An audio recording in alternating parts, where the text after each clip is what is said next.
Hello, everyone. Welcome to It's a Long Story, a place to re-roll dice. We tell stories and we create magic. We are here with our lovely crew. Some are going to be coming in a little bit later. But for the rest of the new moon, everybody take a look at your camera, wave, and say hi.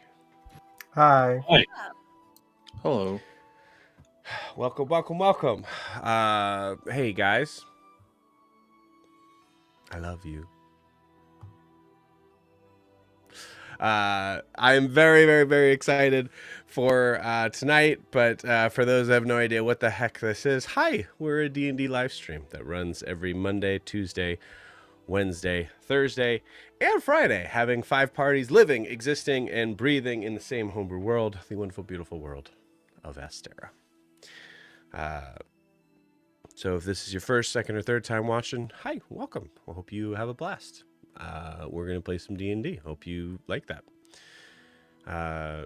Before we jump into tonight, there are no big announcements, but as always, it is a crazy world out there right now in the real world things, but keeping things kind of moving forward, trying to kind of put ourselves more into the fantasy world. If you are wanting to support the channel and what we do, best way to do so is to like and subscribe where you're watching this, whether that's on YouTube or Twitch. Thank you in advance for that. I really appreciate it. You can also check out our Instagram and TikTok down below at it's a long story _TTRPG. You can check out some of our favorite moments of the past year, a little hint at what's coming in 2025. Well, what's coming in 2025? Well, yeah, I could say that. It's 2025 now, but it's still coming. So, yeah. So, yeah. And you guys are kind of getting closer and closer faster than I thought you would. So, it's exciting. Yeah. So, please and thank you. Please check those out. That is it for all of my announcements. Who do we have doing recap tonight? Me. Awesome. So before we begin tonight, we do need to get a recap of where we left off with the new moon. Chelsea, please take it away. Okay, so we opened up on the group continuing our journey to this mysterious city called Zajar. Random conversations are had along the way, and at some point we come upon this odd cliffside. Both Tishian and Ianthe feel this odd feeling of it repelling us, like we're not supposed to be there, like it's off limits. Grian feels a pull as if it's this familiar feeling that he can't quite place, like a home he doesn't remember. And Jet notices that it looks as if something's moved through the mountains, as he worded it, like a god kicking a ball.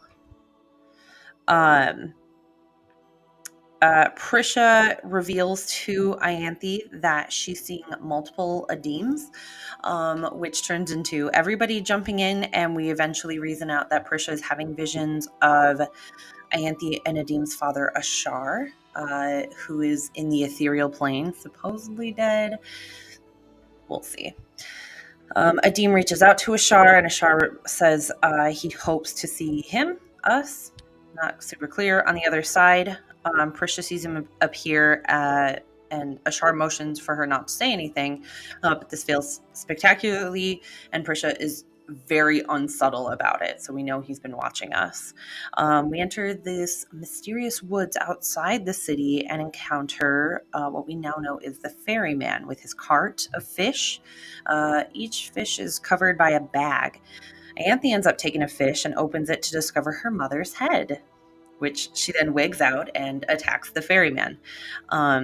In the ensuing scuffle, a number of figures appear and explain that there must always be a ferryman. So if, something were to happen in this one of us may have to take his place. Dean manages to stop Ianthe from actually killing this guy, and we continue ahead to see, presumably, the same cart with the same ferryman and the same fish. That's what I got. Cool. Thank you very much, Chelsea. One thing I do have to say that is technically not true. I just told you the cart was still there. I didn't say the I ferryman said and the fish. presumably. Okay. Presumably, yes.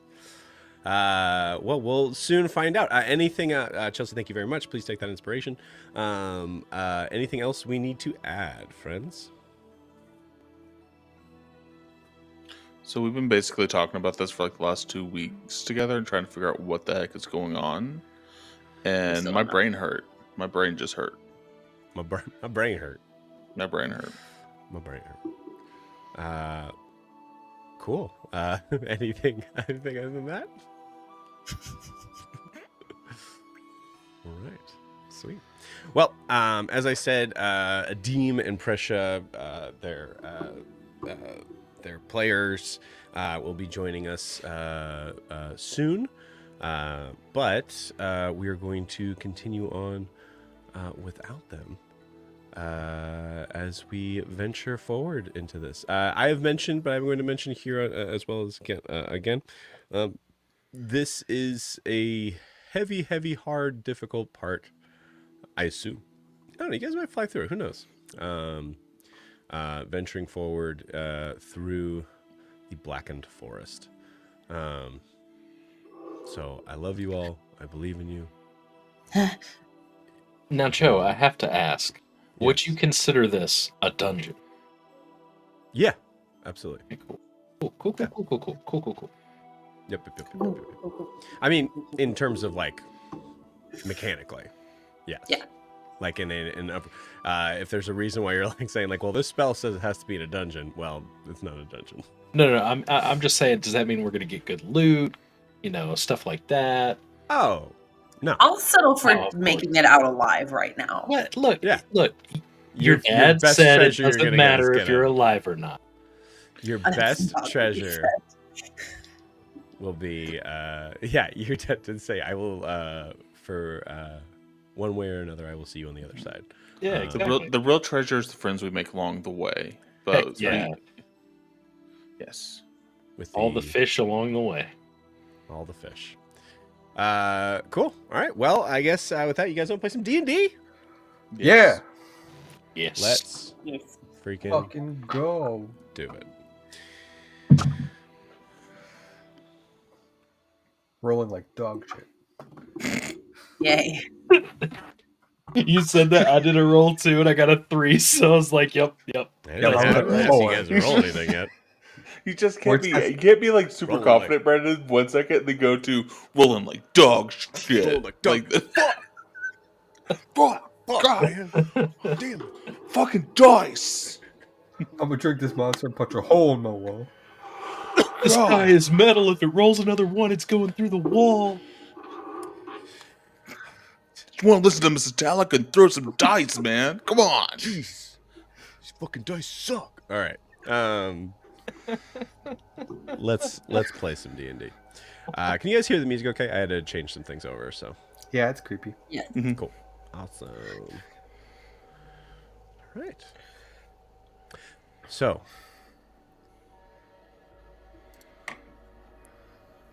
we rejoin our heroes now deep into the blackened forest, the very much like the Shadowfell that you guys had spent some time from. Most of the coloration has seemed to have been pulled away from all of the vegetation that you would see. Well, the very, very slight vegetation you see around you. Most of it feels like it is representing a world of black and white with a little bit of purple as the fog and smoke still seems to billow in from somewhere. You guys are walking along this road.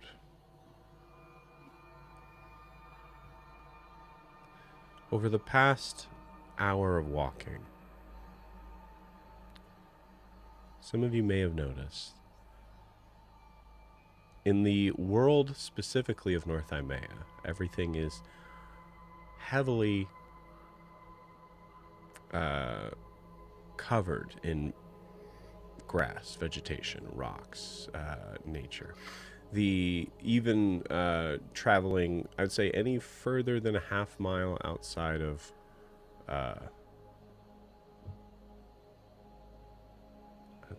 where the Morn Ludus is.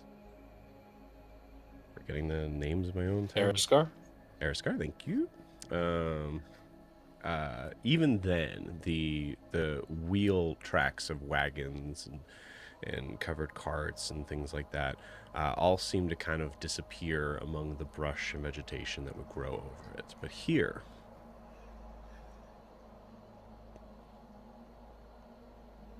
the lines are concise. The path is straight. And it seems to have been purposely dug out.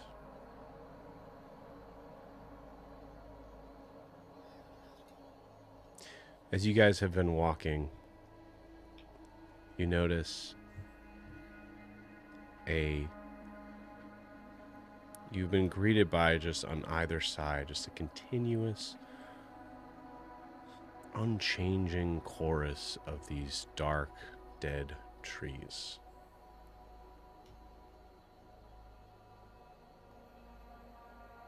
Nothing else has changed. Even looking up at the sky, there is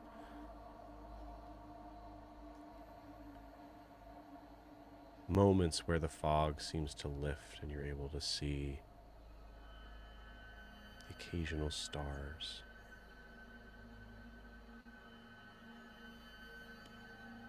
Nothing else. Everything feels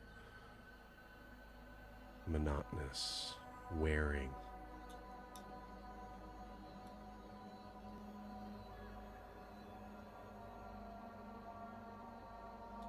And there's this sense that you've felt since you first walked in here, that you and your kind are not welcome.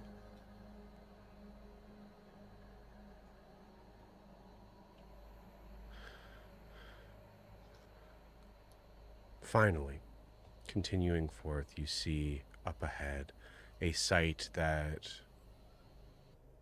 pulls whatever color would be left in your cheeks out as you see a familiar sight of a covered wagon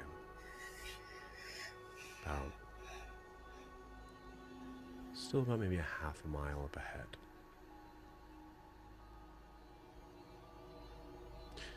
You all can choose to continue to venture forth, but I'm going to allow you all to feel free to roleplay or do what you like leading into this moment.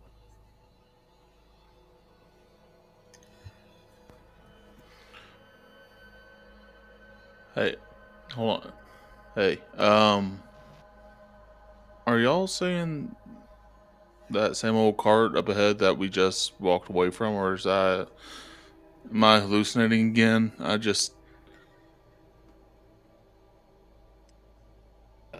It looks like it's there. Yeah, I don't think this is a hallucination, unfortunately. Are we sure it's the same cart? I'm not really sure of anything. It I looks hear- the same. Are you still holding your fisheye, Anthony? No, she gave it back. No. Oh, you have it back. All right. No, I don't want that thing. Are you kidding me? I don't know. Thought we could throw it at it and see what it would do. Find a rock. Should we get closer or should we go back? What do y'all... I mean, the most logical thing is to just go forward and check it out. Right? Because what if it's not the same cart? We were Yeah. Is it told just to like series of carts as we get closer and closer? We just have to, I don't know, buy things from the carts? Maybe there's a cart factory around, a small mom and pop shop that just try as they might, the location's working against them, and they've been really making these primo carts, but this haunted forest is just keeping the customers away, and they've just been skittering them around the road to drum up business. Is that a And possibility? that truly may be one of the most insane things you've ever said. I'm just trying to think of explanations here. I'm not saying it makes sense. I'm just saying how. Fine, let's go look at the cart. We should probably do that. Chet has his spear out, and he's just constantly casting green flame blade as they go, just to try to get some light because all the color is getting sucked out, and he's just watching it fade to paler and paler every time he does it. Yeah, I say like as you cast it, you do feel like from your spear there's an initial sort of like flash of green, and it starts to kind of just immediately kind of get pulled in as if this place itself is sucking any sort of semblance of anything new or interesting out in a way. Chet's gonna make a note of that and just like, he doesn't have a spell book anymore. Oh no. He's gonna make pull out a a note in scroll that. paper and he's just writing in a scroll paper. Mm. On Just his an hand empty with a scroll silver page. Sharpie. Just Yep. If y'all are okay with it, I'll take the lead. sure. Okay. Yeah, give me a marching order. Paladin up front. We also have Barb and Danzig. Mm-hmm. I'll take Barb and put Barb towards the middle of the pack. Yeah. I'll be behind Titian. I'll be behind green then.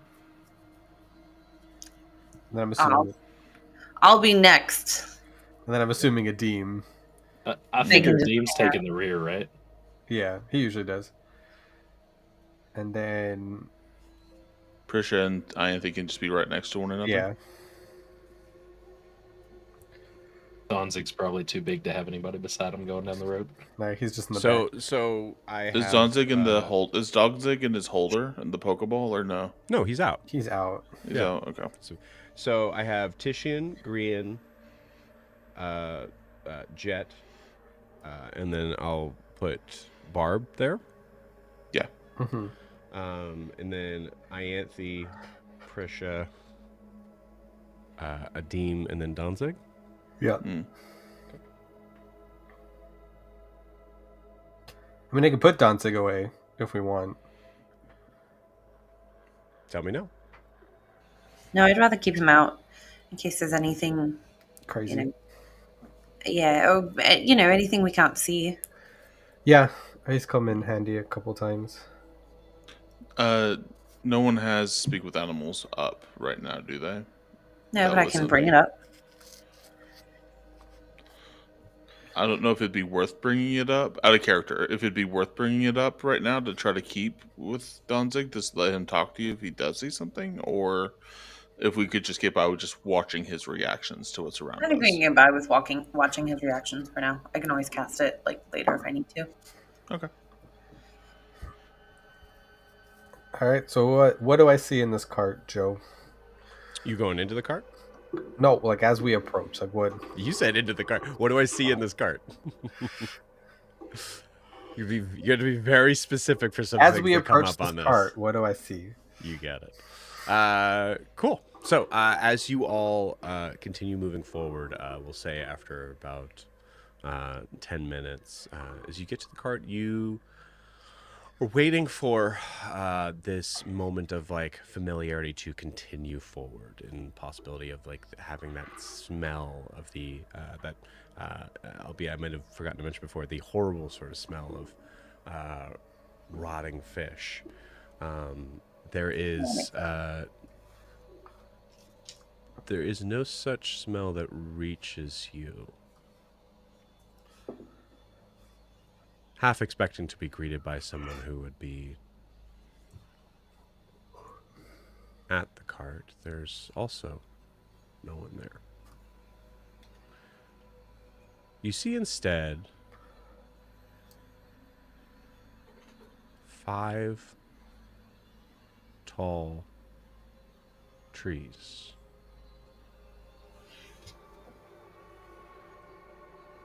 Each of them, their branches have been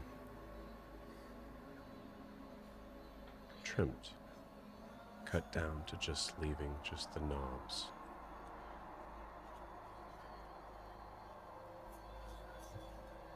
Ianthe,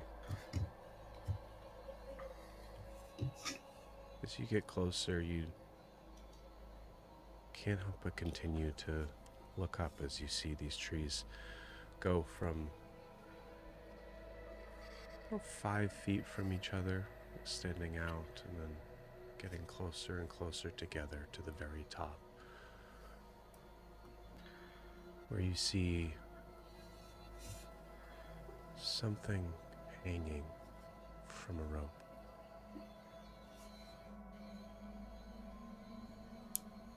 Something tall, humanoid, possibly being hung by the ankles. And there's a moment where the fog lifts a little bit for you as you get closer, and Ianthe, you see a flash of white hair. Why me? Why always me?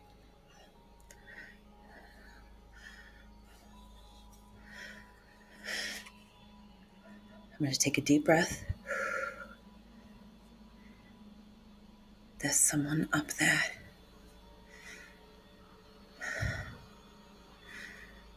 Can anyone else see that? As you all look up, you see exactly what Ianthe is describing. Ianthe, are you specifically averting your eyes? Yeah. So give me a perception check based on your initial view. While she's doing that, Joe, can you give a distance? I mean, you'll see it in a second. Like a distance from the cart? A distance from the being in the trees. A distance from the trees. From The person, the human figure hanging from the trees that Ianthe's pointing out. About 90 feet up. I got an 11. Okay. 11, unfortunately, is just enough. It's a 50-50 chance. Fortunately, thank you.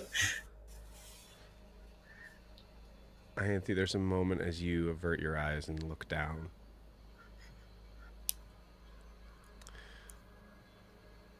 Your body shudders a little bit at remembering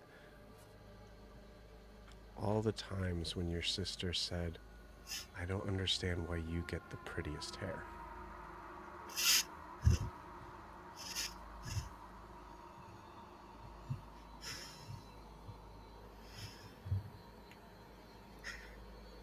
I think everyone just hears me kind of whispering to myself, it's not real, it's not real, it's not real, it's not real.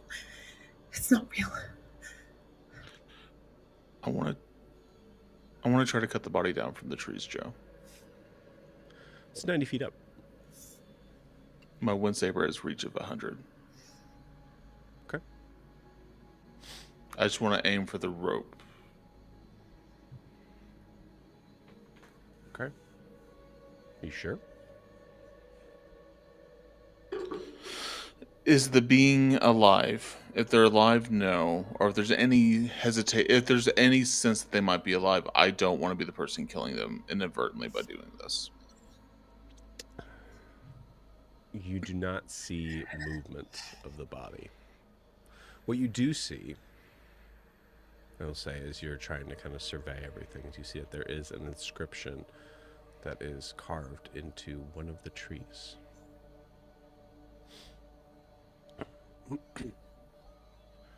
I will read it thusly.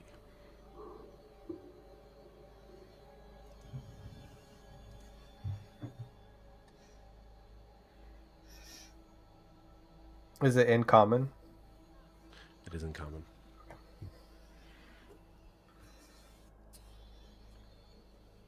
Born of ash, the first drinks deep. Its furrows black where shadows sleep. A broken shell, a resin's tear. Its surface cracked, yet holds what's near. Where ghostly scars mark whispered eyes. The specters rest where silence lies. Stones resolve, a frozen vein, a silver sheath that hides no stain. The pale veneer, where the brittle flake, a fragile skin, the light will take.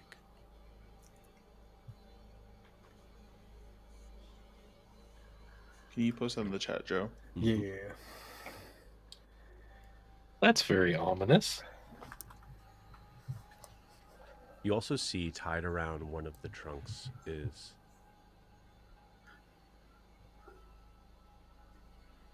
a large, tied around the trunk is a rope, and left in a large, slightly knotted pile. Probably about 300 feet worth of rope.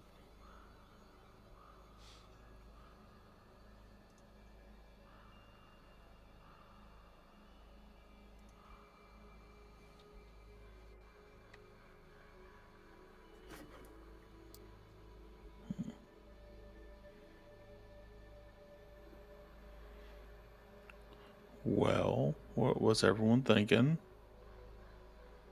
I was ahead. like, I'm thinking I can fly up and look. I'm thinking we probably shouldn't leave the path because stuff can't get on the path, right? Anthony So, does have dancing lights. You're right. well, I mean, I was gonna say I have some things I could do. First off, I do have access to a spell that would allow Danzig to speak to us for an hour, to everybody. Also, if we want the body, I could bring it to the path, but I don't know if what that would do.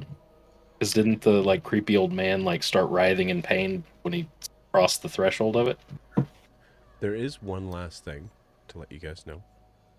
You notice that all of the trees that are here, of all 5 of them, they all seem to be in a general sort of. I would say, actually, everybody give me a nature check. Where's Bridget? Nature? 4. Joe, that's a 3. Ooh, You guys die. I got a 26. 16. 16. Nice. Yeah. What did Jet get? 26. Voila. Jesus.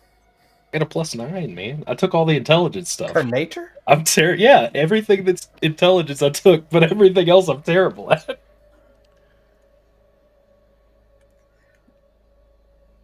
Jet, tell me where you would have learned about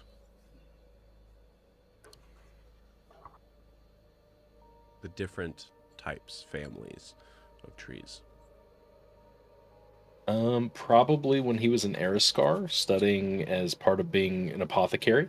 He was working in an apothecary shop and probably would have learned a lot about all of the, different herbs and different plants and different breeds of trees. Okay, great. You're coming very much in handy here. You notice that all 5 of the trees come from different, they are totally different families.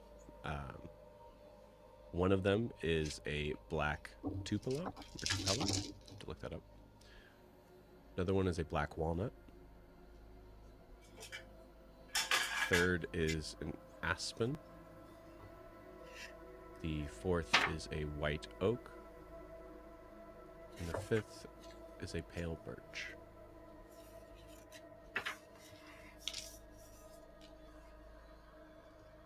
Jet would let everybody know. Does that have any significance to anybody other than maybe like the location of where they're from? Maybe. It would be very odd that they were all grouped together very closely here. Some of them would not be found in North Imea.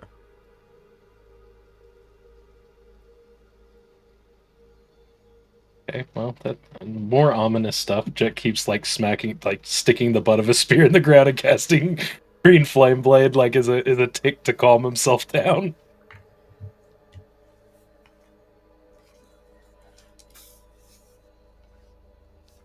Also, Jet would write the carving into some notes. I'm also going to mark off that Jet no longer has any spell scroll paper because he's just going to use it to take notes as we go. Okay. No, you have other paper. I'm not gonna make you hurt your character that way. Well, what do y'all think that rope over there is for? I'm gonna point towards the rope on the ground. It might be holding them up. Nope, not attached. Okay. Seemingly from this angle. Yeah. My guess is just going off here, right? So I had to grab the fish, and now this. So if we would have got fish, maybe more people would be hanging up. But I could be wrong. You said the being had white hair, Joe. Is that correct? Mm-hmm. Does it look like Ianthe in any other way? Blue skin. Depends on how close you get. I'd say on the path here you can see the white hair. Okay. Everything else is pretty much kind I of in th- shadow. Like I said, I could bring them here. What will it take for you to bring them here? Well, I mean, I gave you a scroll that could do it too. Oh, I know what you're Vortex talking warp. about. Vortex warp. But also, and out of character, cutting them down was a bad idea. How high up are they? 90 feet. 90 feet.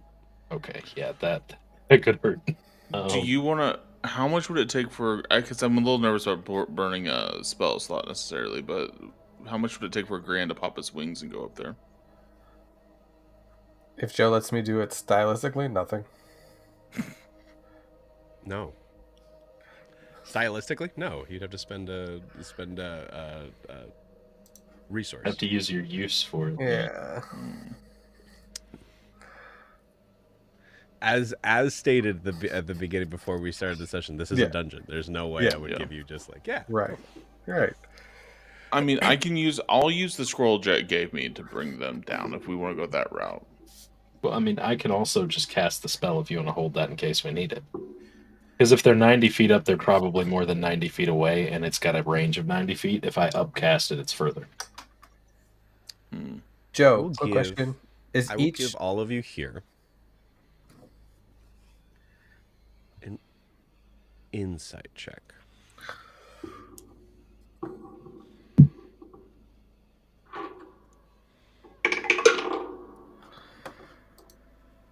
Hey, Joe. Not great. Joe, it's a nat 20 for 25. Hey, 14 for me. 2. I'm sorry, 3. Just as you look at the 90 feet, looking at Grian, looking at your sword, albeit it's an extremely rare sword, that all seems too simple.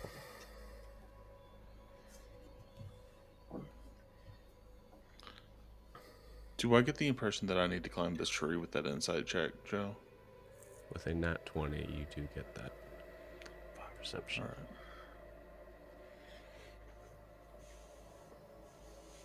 right.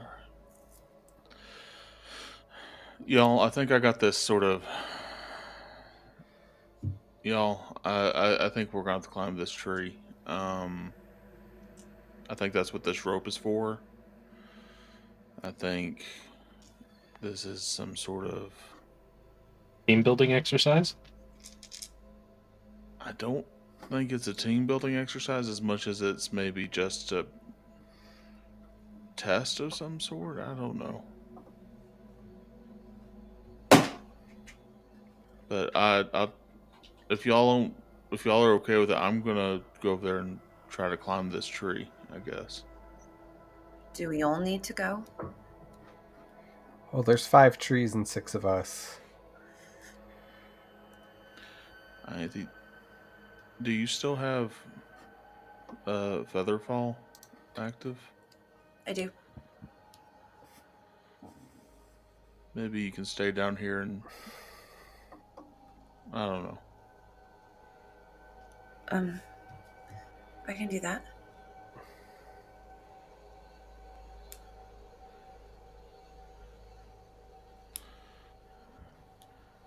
If you're getting off the path, I will go with you.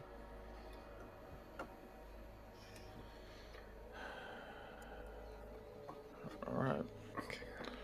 I think You're- I will say this is not Joe speaking. This is just Prisha probably instinctively saying, but stay on the path. That's what we're supposed to do, right? Yeah. But we can't just leave someone up there, especially if it looks like it's Ianthe's Kent. Like we can't just leave him up there. Can we? Yeah, I mean, we're guess not technically stepping foot off the path, right?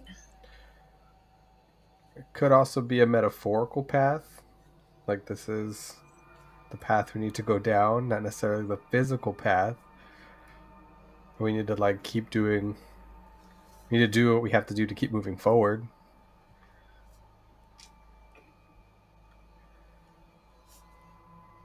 Yeah, you're right. Okay. Are we climbing this tree? Yeah. Yeah. I'm gonna go over there and I'm going to pick up the rope, Joe, that's on the ground. Mhm. And I'm going to begin to tie it around my waist in a solid knot that I learned from all my time on the ship. My knot making skills have come back in hand. Roll me a sleight of hand check. Straight. Now, if I recall, he gets advantage because it's knots. Yeah, he does have the knot tying. Master. Did you actually? All right. Are we saying? Are we poking fun, or did we actually have Titian like? There is a really get mechanic. creative? Like, When yeah, it no. comes to knots, I can't Okay. remember exactly For some what reason, it is. no. I For some reason, in think my it- head, I thought it was one of those things where it's like, oh, you got so good I- at it, but you really. I have proficiency with sleight of hand while tying knots, so I guess that means yeah. It's in the same realm that like Ianthe has advantage on like talking to children, or specifically with. Something this like stuff? that. Yeah. I couldn't remember if we were being ironic with it or not. So yeah. No, you gave everyone No, else you- like really cool stuff on from the time of the ship, and I was tying knots. So this is what you gave me, Joe. whatever. Man. This is when, if this is the time you want to bring it up, Oh boy, it's a natural 9 plus. Was proficient? Is it just straight proficiency? So that'd be 13. yeah, 13. It's a decent knot. Feels tight. Jet said he's coming with me. Is he still committed to that? Yes. Actually, I would say like so to do this, to like tie this knot, there is also a moment that you do have to step off the road. So Yep. Titian, as you take that step, is there any thoughts that go through your head? I have a memory of when I was in the trees right after the family, after Cavish threw me down. And I remember that it wasn't so difficult then, but to climb those trees, but what was really difficult was the other pain that was surrounding it, I guess. So there's the moment that Titian takes that step forward, reaches, kind of extends his leg out. All of you wait with bated breath. We see Prisha literally kind of close her eyes. And you step onto the grass. Nothing happens. Can I two questions, or a question and then an action. The riddle poem, what have you, had 5 stanzas in it. Is each one written on the different trees? No. It's only written on one tree. Actually, specifically the...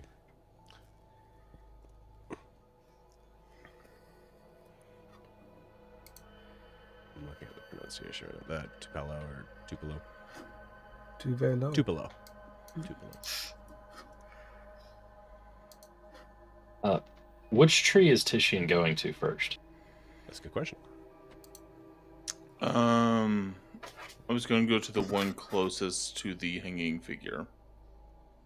Go to the ash first, and Jet would point at the one. Yeah, they're all very close together, like close knit. They're all within 5 feet of each other, and at the top they're leaning into each other. So it's almost like the body's directly in the center. I just know that it says, "Born of ash, the first drinks deep" is the first thing. So it's like ash first.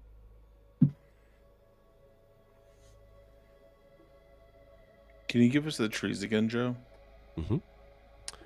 Black tupelo, black walnut, aspen, white oak, pale birch. Pale is last. Silver sheath is probably the white one.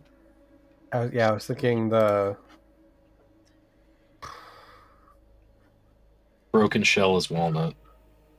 Back. and the light one is birch. Which one? The I've got to get the the silver sheath that hides no stain. A pale veneer where brittle flake, a fragile skin. The light will take. Birch is a really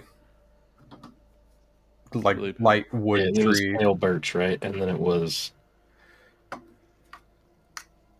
Yeah, we can figure this out.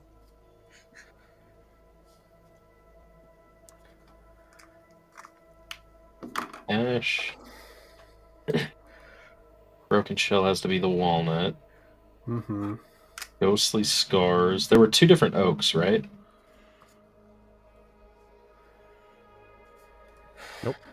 Nope.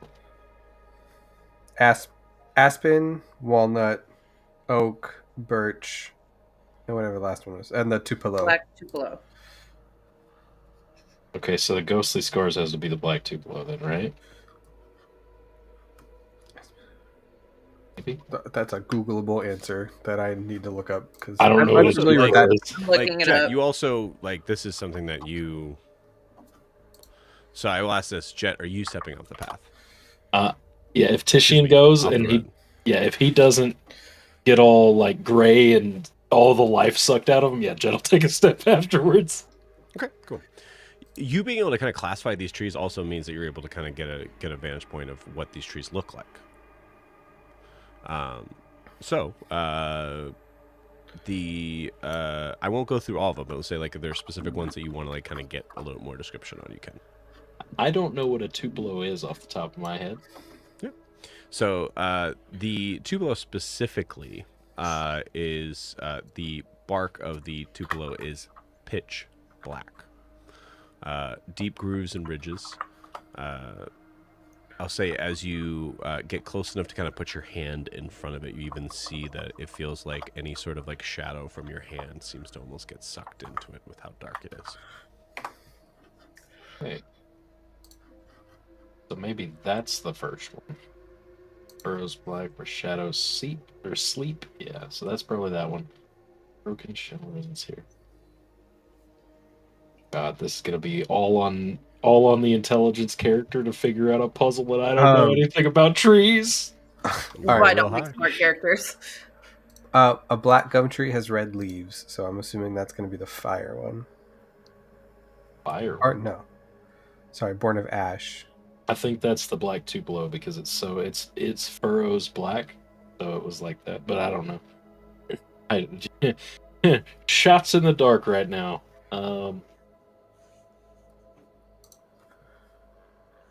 Brittle flake Frankenstein. Wait, the light will take. I'm so bad. Jet's gonna go up to each one and just looking at them and kind of touching them and feeling them.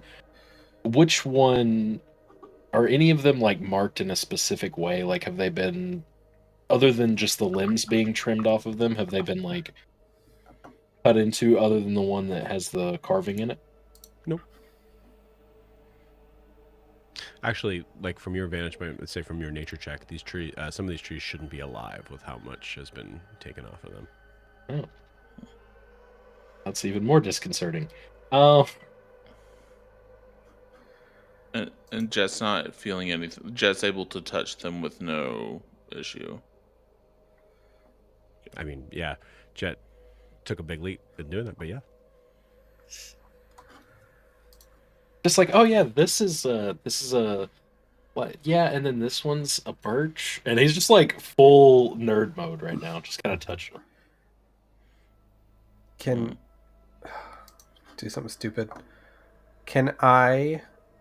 I'm gonna step off the path, and I'm gonna go. And this is just shot in the dark. I'm gonna go up to the birch tree and cast light on it. Okay.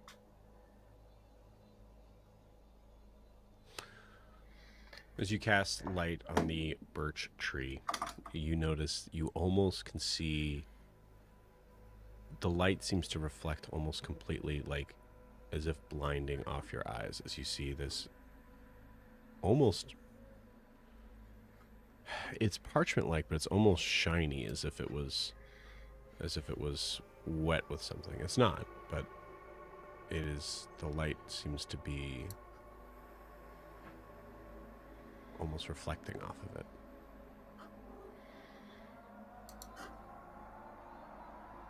Okay, so is that the? Oh, Right. That's what I was thinking. Is the fifth stanza. or the third, or the fourth, right? The silver. Yeah, silver sheath that hides no state. Yeah, because isn't birch like notoriously easy? Like the bark is easy to pull off. God, why trees? Why couldn't it be birds? I know stuff about birds. Or cats.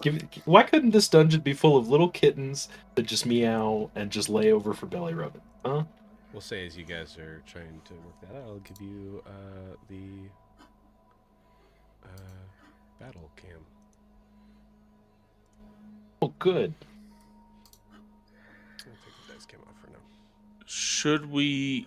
I don't want to make this move without everyone's input. Should we just try to climb one tree and see what happens? If you want. I mean, it could potentially give us more information. I think we lost Nathan. Do what? No, I'm here. The rope is Oh, also 300 feet, so Joe just got rid of me. That's it. Just your screen is just black to me. I see you. Oh, you do? you might have to refresh, Do, Matt. Nathan, do you see yourself? No, I don't. Oh, weird. I'll Refresh and refresh. come back. I can see you fine.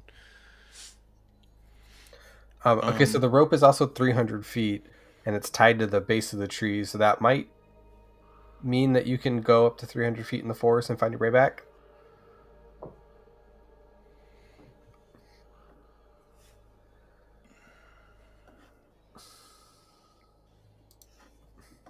I just feel like we are. I feel like it's one of those moments where we have some information, but for the sake of like also. Like, we're never going to be for sure until we take a step. And that step I'm thinking about is like trying to climb this tree and see what happens. Like, I'm for sure if you want to climb the tree, go for it. That's why I was like, I'm going to touch this tree and see what happens. Sure. Okay. Tishin will keep the rope tied around his waist, and he will. I don't know if Jet. I don't want to speak for Jet right now, but I will loop it around the tree and start climbing on top. Which one? Of the. There's 5 of them. I knew you were going to say that, Joe. I was just hoping you'd pick the right one for me. Yeah, all right. Cool. Let's do. So I will say, the way these are numbered out, just for a case of like a quick reference sort of thing, is it's 1 through 5. Imagine it like a clock. So 1 is closest to the top, 3 is at the bottom, 4, 5. You get it? Yeah. So right now 3, which is the aspen, is where it is currently tied. It is already tied to the trunk. So that is that is the first. Yeah, that's where the rope is currently tied. And which is the birch tree that I touched? It would be near the top. It would be number 5. So actually, I'll put you.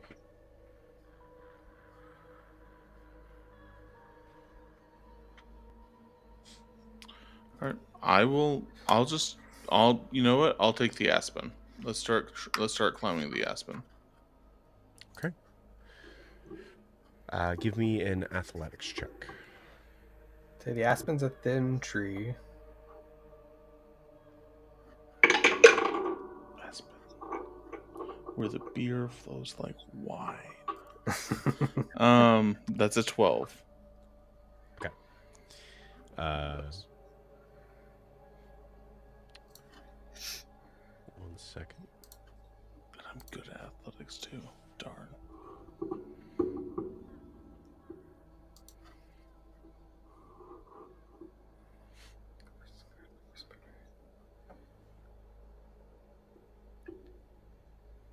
Okay. It's okay. That's a.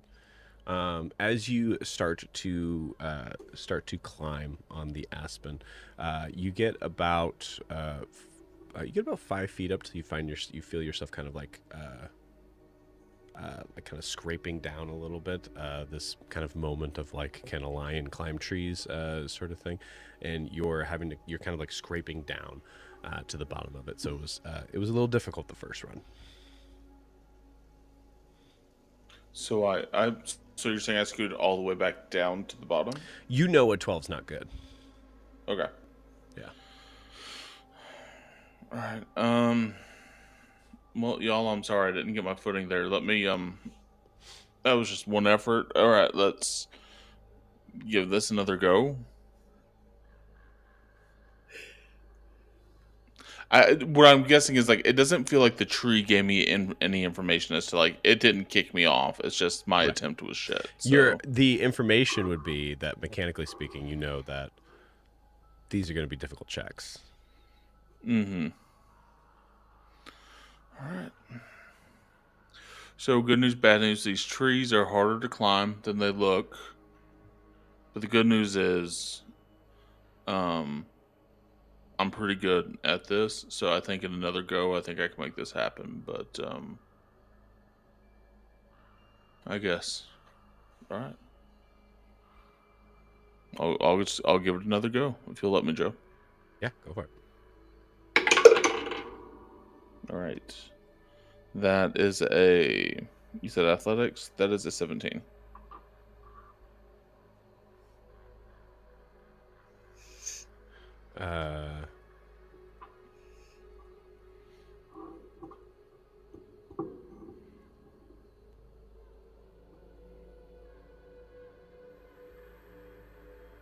Sorry, 1 second.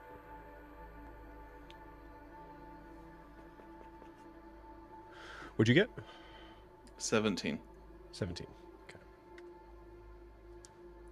17 makes it. As you climb the tree that is, I assume the aspen, the one that it was originally kind of tied to, right? As you climb that tree, you get about 10 feet, then 15, and Jet at your feet, quicker than you're able to react. You see all of a sudden these vines start to come up, shooting out of the ground, wrap around Tishian's neck, and pull him back. Tish, I need a dexterity saving throw. Actually, sorry, for this, they're just going to pull you off. Ianthe, I will say, because this is being pulled faster than the normal gravity, I will still give you a chance to be able to cast Slow Fall if you'd like. Yeah. Okay. Yeah, I was gonna say I would have been watching them and like at the ready with it as well as I can. Okay, cool. It is a reaction. Yep. So I'll allow it. Go ahead and mark that spell slot off. Got it. As Tishin, you are pulled down to the ground.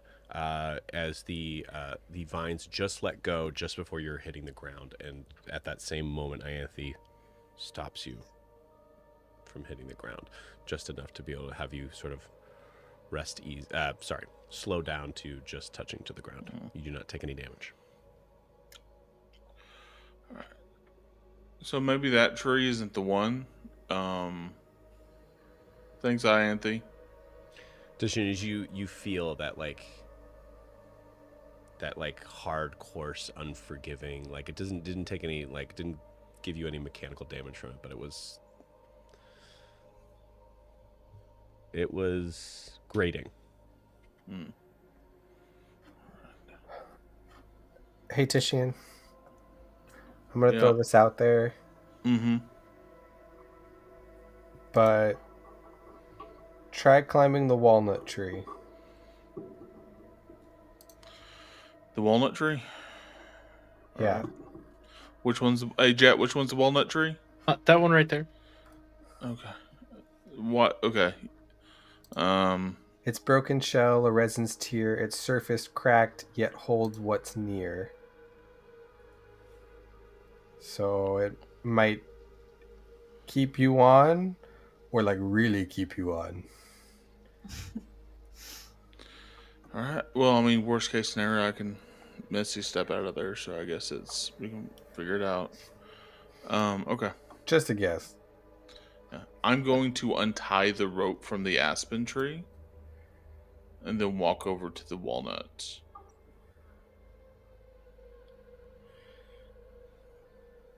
Okay. That Gran's pointing out.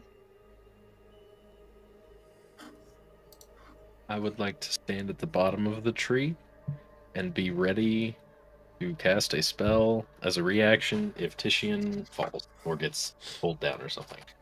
Tishian, as you go to untie from the previous tree, you feel a vine come up and slap your hand. And To the tree's point, it's a long rope. On that one, you take 1 point of piercing damage. Okay, y'all, I'm starting to get kind of tired of these vines. I've already had 2 encounters with them, and I'm going to let y'all know right now, they're a bit much. All right, they're just a bit much. All right, Wait, fine. What if you just have to bring the rope to each of the trees and tie it around to make a shape?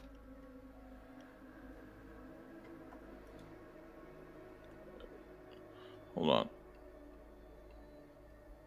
You were saying tie the ropes around each tree in Like an create like order a or something? perimeter. Something like that.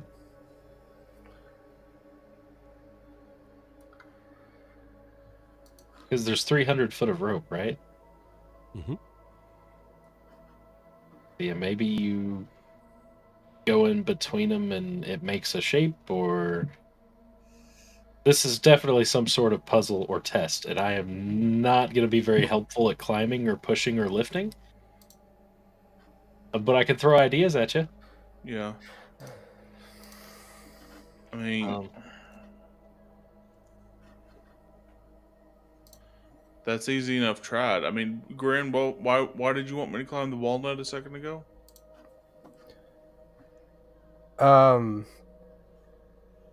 I was just thinking of the stanza, and it says it's like its surface cracked yet holds what's near, so that might be the one that lets you climb. It's not going to drop you, or it's going to try and glue you to its surface, so you can't ever leave. Just a guess. Just a guess. I gotcha. Same reason why I lit this tree up, because it's got brittle, flaky skin, and it said the light will take. Really shots in the dark here. Really shots in the dark. Okay, yeah.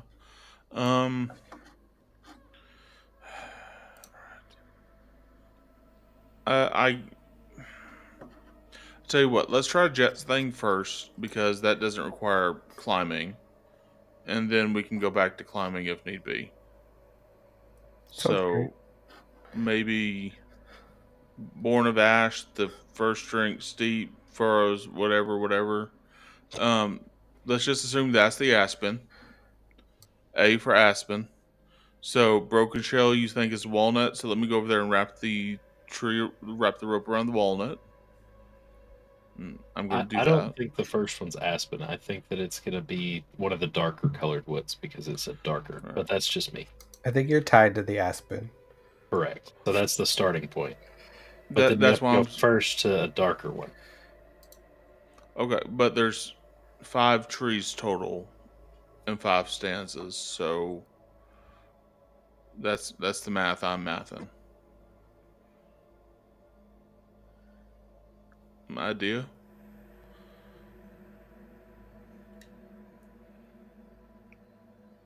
I think if we could figure out the puzzle or the stanzas and assign a tree to them, then maybe because it's already tied off here, maybe you tie the rope around each tree in a circle, or like each tree in whichever way that it goes. Does that make sense? That's what I'm trying to do. I'm just saying it feels like the aspen's number 1, so assign that the first stanza, because it's not letting me take the rope off of it. So that has to be the starting point. It just slapped my hand trying to take it off. I'm not the only one. No, I lost Okay. it too. I think that aspen is a light colored wood, and the first stanza is born of ash. The first drinks deep, it furrows black where shadows sleep. So my guess is that's probably the one that I don't remember that I've never heard of before because like I went and touched it and it like sucked away my shadow. So that's my guess. Is that's the first one. Okay. So which one would that be then? Which tree? I would have to remember what all it was. It's not the birch, it's not the aspen, it's not the walnut because I think walnut's the second one. Well, I think Brandon said Tupelo? he thinks it's the Tupelo. Okay. Tupelo. Yeah. All right. So I'll take the rope and go wrap it around the Tupelo. Okay. You take the rope. You wrap it around the Tupelo. Do you go on the outside or the inside? I doubt my hands are, unless my arms are big enough to wrap around it. I meant direction from the trees. So I will say, so the Tupelo is. 1 second.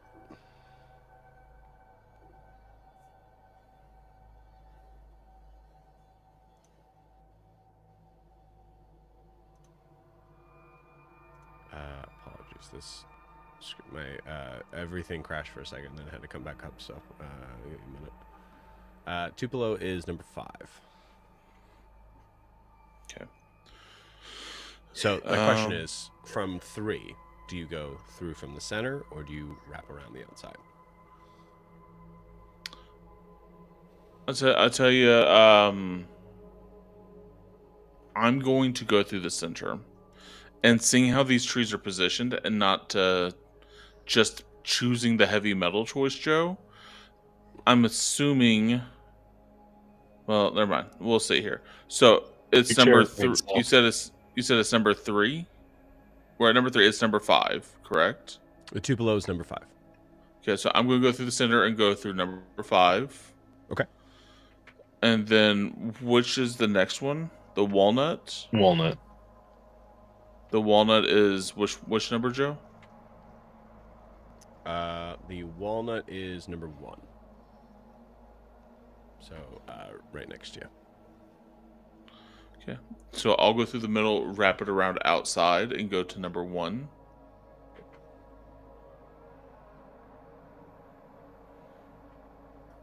What if we have to make a star? I was going to make a star, but that's what I was saying. Oh my god, But is this a conversation of like how do you draw a star and like which one is the correct way? Well, I'd have to circle all the way back around to make the star, I think. What is the third one, y'all? Is it the aspen? Let me look. Ghostly scars mark wizard.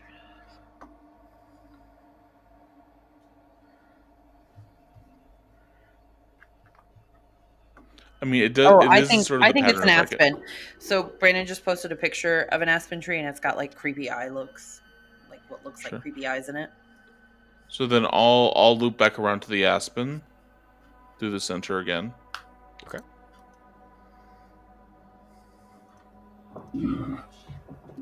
Hello, all. Welcome to the Hey. party. Well, maybe it's a triangle that we're making. And I think I don't like the color of the party, but and I And then haven't been able to keep up, so I'm gonna sit quiet for a little while. But welcome. okay. You're good. We're fighting trees. The and next by one I thought fighting, was we mean- oak.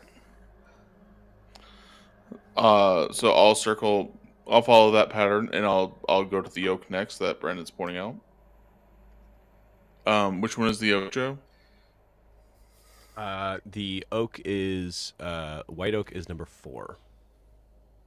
Okay, I'll go on the inside of it. Okay. I'll start wrapping it from the inside.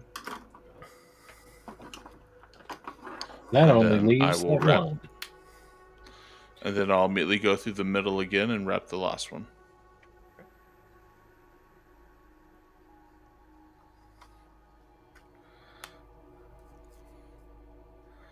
As Do we make it wrap pretty stark? around, as you wrap around the final tree there, there's a momentary pause. You hear the faint sort of wind coming from nowhere. I think noticeably, at least Prisha is still on the road, just in case. But we hear her call out from there. Anything happen? Not yet. Anything happen? Nothing happened. Great. I definitely didn't make a star that time. How much rope is there left over, though, Joe? Did that take up about all the rope? I'll give you a hint. I said about 300. I'm not good at mathing out. Well, that's what I'm Well, saying. I'm trying to about yeah. 300 is just, I will tell you, is more than enough. Sure. Okay. Can I retrace all those steps again, but this time create the star or pentagram pattern? Sure. Yeah. It would take you some time. So I would say, going through this, even just kind of taking this off would be about a total of 10 minutes of having to kind of untie from all of these and then resetting to the star. So tell me what that looks like here. So we'll start you here at 3. And this is I'll give you another hint. This is the starting position. This is not the first position. Sure. Well, I think you said, if I'm not mistaken, it was 9. No. Yeah. Wasn't it the top left one? What was the top left one? It goes starting from the top right and like in clockwise. Walnut, So, two pillow, aspen, oak, and birch. the Tupelo was number 5, though. Yeah, that's not right. So I'm not next to the birch. You tree. said 9, and I didn't know how to answer that question. Yeah, sorry, because I was off on my own tangent thing. Number 5 is, I think, where we started last time. Correct. Correct. So the idea was to go to number 5 and then wrap it all the way back around to the starting one. Okay. And do a loop there, and then circle back around to number 1 and do the same thing. Hold on. So number 5 Yes. is the two pillow, or number 5 is the birch. Tupelo. 5 5 is is the Tupelo. Tupelo. Okay. So then I'm not next to that tree. 1 is the walnut. Uh huh. 3 is the 3 is the Birch. aspen. 3 is the aspen. 4 So is the I'll read it oak. out for you guys. Number 1 is black Tupelo. Number 2 is black walnut. Number 3 is aspen. Number 4 is white oak, and number 5 is pale birch. Okay, so it is number. That is right. So birch, Tupelo, walnut, aspen, oak. Okay, yeah, okay, go take it. Okay, cool. As you So it would okay, go. cool. This is kind of fun. I like this answer. So as you go from number 5, the Black Tupelo, and you go back to the Aspen. So I'm just going to move your characters so you kind of visually what we're talking about here. Mm-hmm. Back to here. Yeah. As you tie back to the Aspen tree from the Tupelo tree, you feel all of the trees begin to shake violently. That effectively does nothing for you where you are.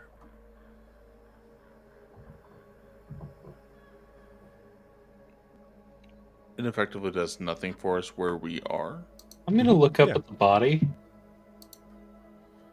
Yep. Is Swaying the- back and forth. Okay. I'd say because you guys have gotten kind of close enough now, you see like kind of like the cowl that was hanging kind of like moves over, and the hair kind of shifts over to where you see a pale blue skinned figure. Are they alive? Hard to tell. But they're not like moving along with them, shaking back and forth. No, Like they're not reaching up you or guys asked anything? that before. They are not moving. They do not seem to be moving consciously. Okay. All right. Do we think the shaking is a good thing or a bad thing? Do we think it's like confirmation that this is the right path, or do we think is it more of a negative or positive shake, Joe? You said. I'll say give me a survival check. Okay. Oh my god, it's a nat 1. And it rolled forever to get there. Okay. I will just say you're not entirely sure. Okay. If someone else wants to roll, they certainly can. It's just going to be a higher DC. But I don't need to roll that. What's my survival? Yeah, that's a. I'll give it a shot. Go well. That's a 12. Not really great. 12. Okay. Yeah, I actually got a plus 5. Yeah. With a to roll better. With a 12, you're not entirely sure. I mean, when I say they shook violently, it's something that like, it's a good thing Titian was on the ground. Mm. Alright. But they didn't shake the first time I did this, so that's... So you have to go back to the start each time. If we're doing this right, we could be doing this wrong. No, I just did going back to the start. This time they shook violently. So the first time I did it, it was just I wrapped it around each tree in sequential order. And then they did nothing. We'll say in this process, I assume you're going to go back to the beginning. You spend about a minute just untying it from the Tupelo and come back to where you are with the ash. Yeah, I'll do that. Or excuse me, aspen. Now you got me saying it. There is no ash tree. There's an ass tree. There is no ash tree. There's an aspen tree. Oh, God. So it didn't shake the last time we tied it all the way around, so maybe we had it right? Or maybe the shaking means that we did something right.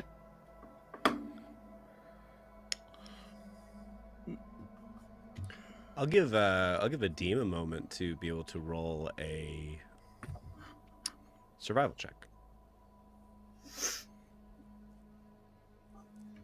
On it. I'm still trying to open things up. I opened the screen up first. Okay. Survival. Got it. That would be a 16. Hey. There you go. The original goal here was to get the body down. To do that,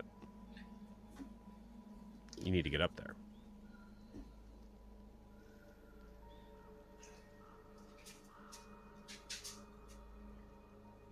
Adim, you've been seeing them tying around the trees, standing on the ground.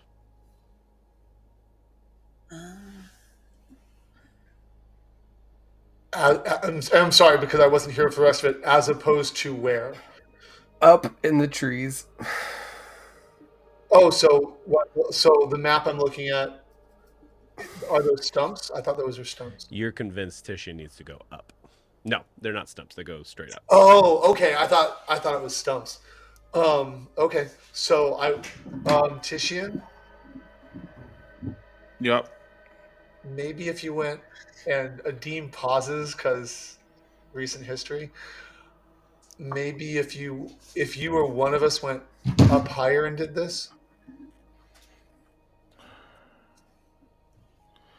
All right.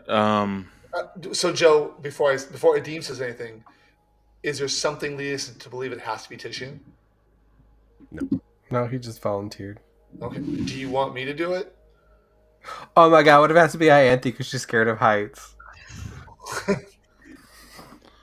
I was really afraid it would have to be me. I mean, I don't care to do it. It's just I'm Okay. I'm getting let me tell you, I'm getting a little frazzled because it's just like all these like things are happening. So, I don't know. Yeah, I guess. Unknowingly, and Jack has no idea. Yeah. All right. Yeah, I'll just I'll climb it. I'll go to tree number 5 and climb that one then. No, Joe. That was the first tree. Yep. I went to before.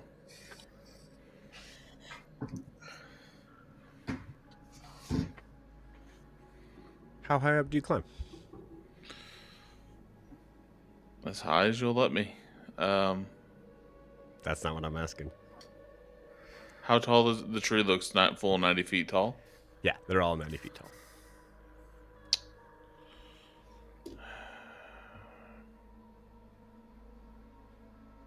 Maybe like right before it bends. Yeah, I'll climb 20 feet. I'll do 20 feet right now, just to wait for the vines to come at me. Okay. As you climb 5, 10, 15, Green, you see at your feet vines come up, wrap around. Ianthe, you can roll it again if you want, or you can use it again if you want. Yeah, I'll have it at the ready. Okay. Wraps around your neck again, Titian, pulls you off to slam onto the ground, and you are, at this point, Ianthe, you're kind of like a little more trained on it. You're able to kind of like focus on it. And I think as you're watching Titian go up, you're recognizing if Titian went up any further, it would have been harder for you to not have to look up. But you were able to save Titian from taking any damage. I want you to know that I really can't do this all day. I'm just gonna stay laying on the ground just for a moment. I'm just gonna go. Well, I'm not having fun either. All right.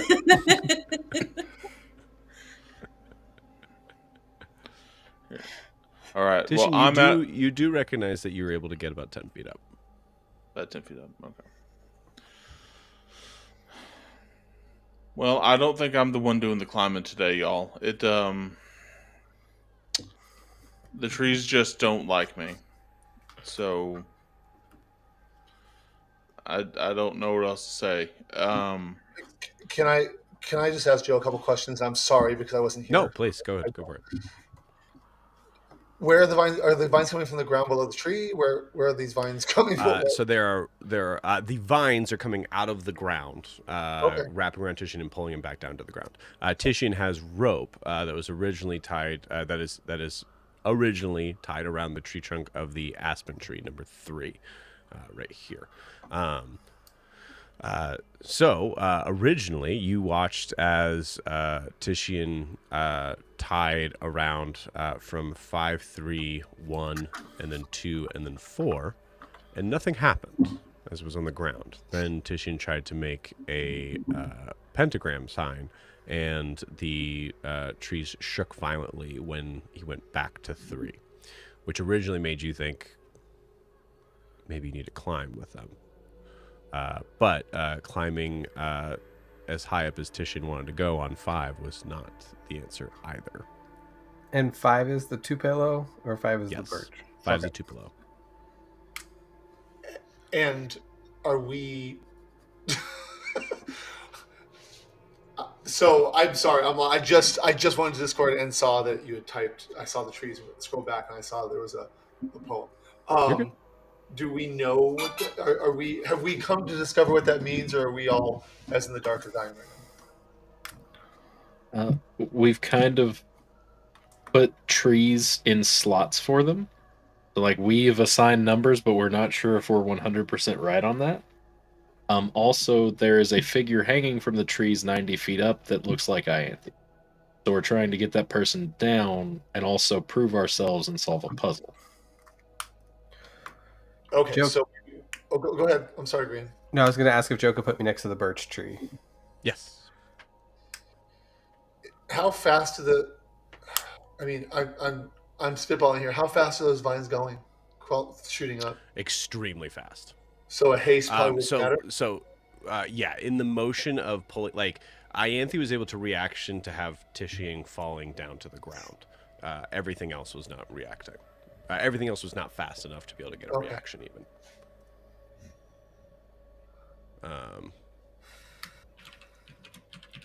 Yes, you want to be on.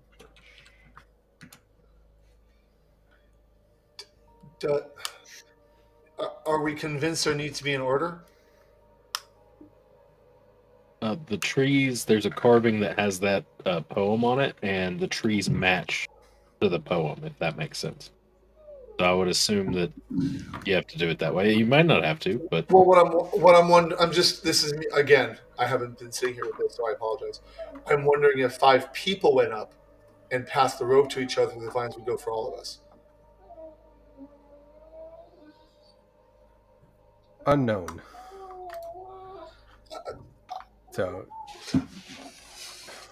I mean, I'm willing to try to go up if it's something new. I don't want to be like, oh, look, let's do what Titian did, and then get thrown to the ground again. But if we are trying something new, I'm willing to play the game. Yeah. Sorry, can you repeat that again? What were you trying to do, Jack? Well, not trying to do, I'm suggesting. So, I mean, if it's pulling you down, one person, I'm wondering if 5 people went up simultaneously, if it would pull us all down. Because, I mean, if the rope needs to be put around the trees in an order, if that's what you're coming across, does it need to be? Do you see what I'm saying? Like, we could pass the rope to each other and still be up there. I'm just trying to find. If we want to go up, we need to find a way to stop the vines from getting us. Yeah. If it's up that we want to go. I will say that could work. I don't have any solutions here. I will say I think the very first time I climbed, I tried to climb really without the rope. And it let you? It did not let me. Okay. But I'm also the only person who's tried climbing, so we could be focusing on order, we could be focusing on rope, but this might be a situation where it's like maybe task is not meant for me. Well, so it also wonders if it's the plants are coming from below the tree, right? Mm-hmm. What if we don't touch the tree to get up there? Like fly? Yeah. We discussed possibly flying, vortex warping, or cutting down the individual.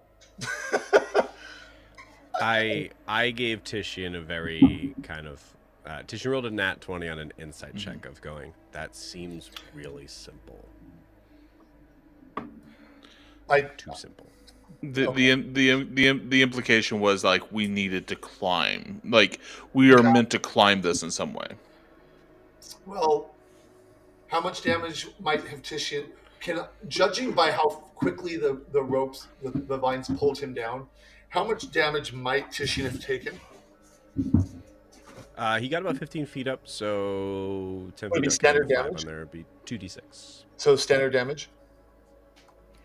Yeah, so- but Anthony's been casting Featherfall this whole Okay, time. and only Titian has tried to climb up. Yeah. Yes. Okay, what is the first tree that you think we're supposed to climb up? Number 5. It's So far, I've tried the aspen and I just tried the walnut. And we Both have No, the kicked me two off. below, right? No, I tried the tubalo. Sorry, the tubalo. I will say, because I said this before, you did get 10 feet up. I did get 10 feet up. so you got. Wait. I thought I Okay. got some height with the aspen too, though. So what if? Right. And you got what? 15 feet with the first tree. So what if you have to just keep About 15 feet No. is when you're knocked off, yeah. right and 10 feet on the other tree, right? No. 15 feet was where you got In knocked both off of on them. both of them. Yeah. Okay, never mind then. I think first, okay, so just straight up in my head, I think we need to make a star pattern. But I think we need to figure that out first before we go climbing up the tree again. And I have another question. Why are we tying a rope around? What is the purpose of doing this rope to get the person down? Just because We have no idea. Oh, was the rope part of the puzzle? So I will say, the rope was tied to the tree that had the inscription onto it.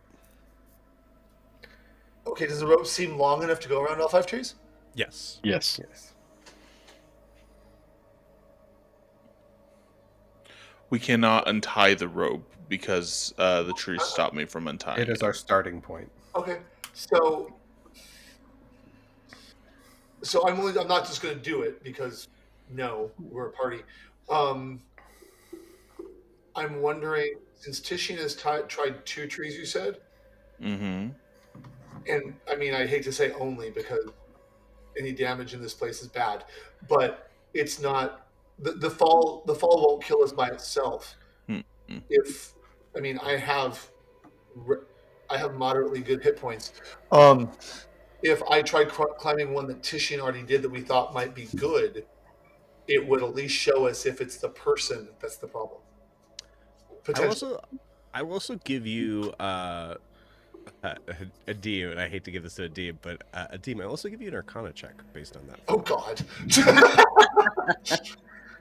Okay. I see the love there, Joe. Okay. I was just kidding. Let me see Arcana. A whopping 8. Okay. With an 8, actually, you know what? I'm so sorry. There's no reason for okay. We'll say the 8 is enough to be able to recognize that there's definitely a limit to Ianthe's power. I'll say an 8 is enough. Go ahead and give me a survival check, DC 10. Survival check. Okay. That was the 24. Okay. 21. 21. Cool. With a 21, you surmise that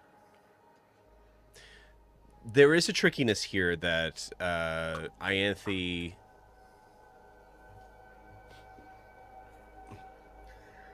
I'm going to ask Ianthe this. Ianthe, do you think you would have recognized that maybe if this was to fail further up, it would be more of a use of your slow fall than where you are now? Like it would take more energy out of me? No, I would say like it would be more useful. This is 90 feet up. So let's say at 80 feet, something went wrong. Yeah. I mean, do you think Ianthe would have known that? No. Okay. I think she knows it, but she's so panicked because she doesn't like heights. So I think she's so panicked about the idea of falling. So she's just like, I'll fix it.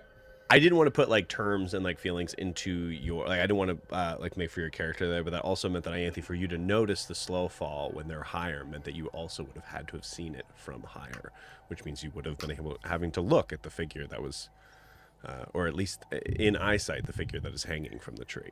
Yeah, I think she's. Yeah, so. So, cool. So Adim, recognizing, I think maybe in the sort of like connection of like Ianthe being very quick to do this, or maybe not. Actually, honestly, Adim is completely up to you. Adim, you recognize there's a good chance that Ianthe might want to hold on to her resources if things get harder or if things go wrong higher up. That's fair. And I will suggest that to Ianthe that that might be a good idea. Like if we could get higher up, hold off. But I mean, I'm still. I don't know. I feel like I'm grasping at straws here, having not been through the beginning of Honestly, if it makes you feel any better, you have just as many straws as we do. Okay. Ianthe, just to kind of relate to the idea that that... be like, talk. I haven't been here for an hour and a half. Talk. Yeah. To be able to kind of relay the idea that we are in the dungeon crawl sort of like setup here, but also we are a very story-driven station here. Adim, if you would, RP-wise, mention that to Ianthe. Yeah. So I've seen her cast the spell a couple of times. Yeah. Okay. I just get close to her and kind of like lean in. I'm like, so you think we have to get up there? What, all of us? Well, somebody we're supposed to bring the body down? I mean,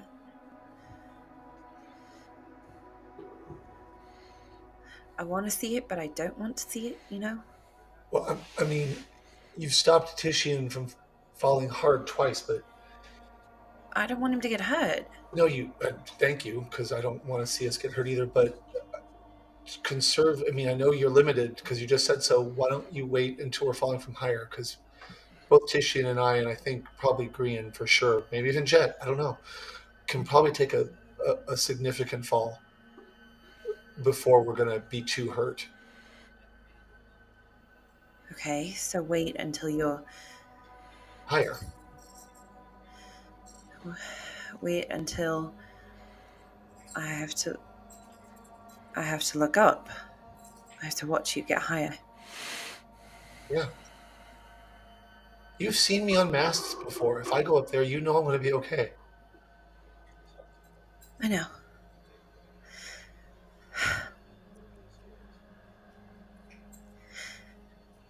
And Titian's a big lion. He's supposed to be in savannas and stuff, so, not climbing trees.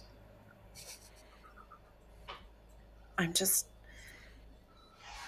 really scared of what's up there. Well, and I'm trying really hard not to look up. Well, given what it looks like, it seems like this wonderful little forest of theirs either wants you or me to go up there. So, let's try me first. Okay. Let's see what happens. If the vines come get me below 50 feet, let them get me. Below 50 feet? Mm-hmm. Okay. And how high up is 50 feet? I'll take a. Actually, wait. More than 5 feet is a lot for me. Okay. Okay. So remember the mast of the ship that we own? Yes. Okay. 20 feet higher than that. So pretend I'm at the top of it and a little bit higher. Okay. I'll try. Okay. Are you guys good with that? If I try to go up this first tree that you guys think is the first one?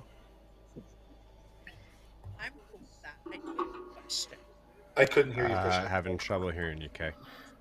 Oh no. There you go. Now I can hear you. Well, if the mic was closer. So I have a question. Please. Yes. As Prisha, I assume Prisha's been sitting here watching all this and has watched the roots come up from the ground to like pull people down. Do I get the sense? So can we see the vines on the ground, or are they coming up from underground? From underground. Okay. I have kind of a thought, and I don't know if it'll work, but I would love to see if it's cool enough for me to try. Okay. Is there a... I want to let you know just real quick. I had Prisha specifically stay on the road based on like... Great. Great. How far away from the road are we? Let me zoom up. Oh, so like 10 feet. 10 feet. Okay. Great. Well, I would have to step off the road. But what are the chances that I could use Hollow's root bind effect to dig underground and hold the vines? Ooh. Or at least try to. It is centered on me, so I would have to step off the path. You would have to step off the path. And I will say this. In the same way that I mentioned with Titian. Roll me an insight check. Okay. Oh, buddy.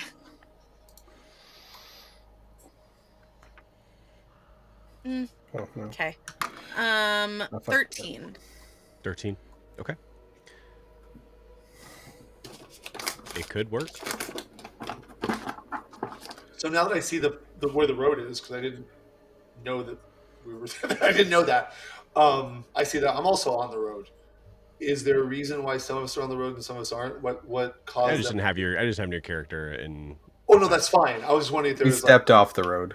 Okay, no problem. I just want to know if I missed that too. Like missed a thing. Like Adim steps off on the robe and then just becomes vapor. No, I'm just kidding. Perfect. Okay, I've got an Earth Genasi ready. No, I'm just kidding. Gonna finish this game with the Genasi one way or the other. You don't have to go through all of them. I do think like up until this point, maybe Adim was on the road, and it would be like another sort of person that Precious steps off. And well, I mean, I don't have to step off if I can just call over to Ianthe. I didn't know what was going on. Well, assuming you're eventually stepping off, are you stepping off? Only if the party agrees that they want me to try and climb it.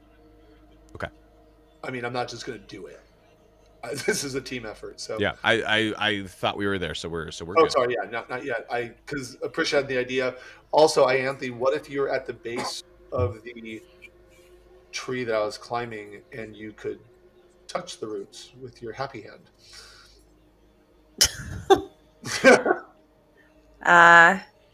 I guess I could try. I mean, the last time I dealt with sentient roots like this, that sort of started the whole thing. So sure, we'll make it full circle. I mean, Well, Ianthe. first, let's see if I can get up. Like, see if it lets me up. I also have an idea. Yeah. Okay. Well, I have a feeling that maybe there's something I can do with the staff. Who has stepped off? It's Titian and potentially Adim and The a few people that more. are on the people that are on the path right now are the ones that have stayed on the path or stay on. Okay. Okay. Well, I don't know. I haven't tried it, but I have a feeling that I just have a feeling there's something I could do to maybe make the vines not as fast. She's just gonna hold up Hollow. Oh. You know? And I mean, I don't know what your staff can do, and that's a potentially I don't very Prisha. I'm just that looks an awful lot like you, Ianthe. And as much as it would disturb any of us, given what we saw from the fish you chose, this is, I mean, if it's not about one of the two of us, it's about you. It's either about you because it's Daphne or you, or it's about me because it's you.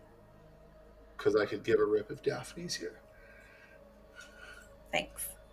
Sorry. Jack giggles. We're not fans of each other right now. So, damn. DM saying damn. Well, Andy probably hears that that's a bit of an exaggeration from it. Yeah, unconscious body hanging from the top of Yeah. very scary. I said, but I don't know that would be a test for Prisha or Jet. for example, they barely know her. Less so for Grian and a little bit less for Titian because there's no blood relation. Right. It seems like it's a test for you. Maybe me, but it's a test for you, especially since it's throwing a height at you. The one Right. thing you don't like. I mean, I'm more than willing to try to climb up the tree to see if it lets me. But if it's not about me, I'm thinking it's about you. All right. I could be All right. wrong. I'll try it. Hey, I believe in you, Ianthe. And I'm sorry if it pulls you down. Thanks. Really quick, DM, is there anything that Prisha can see in the ethereal plane around here? Good question. No. Nothing Okay. of note. How far can you see? Nothing. 60 feet. Okay, cool. Yeah, no, nothing besides like the occasional sort of spirit that you're not able to like really like define or even make out. Okay. Yep. I believe in you, Ianthe. So for a mechanical question, the trees are 5 feet apart from each other, right? Like no matter what. Correct. So Ianthe's going to have to jump from tree to tree. Correct. Well, couldn't she use fly? So she's less jumping and still I mean, she could use fly and climb the tree, but therefore not be able to fall unless she was pulled down. Does that make sense, Ianthe? It does. I don't have flight anymore. Oh, okay, well. I then do. You do. I do. Like as a spell or with your wings? Both. So could you cast it on her? How long does it last? 10 minutes. I mean, if you cast it on her, then at least, God damn, although Jim. there's the fear of the height, the fear of the fall is lessened unless the roots grab you.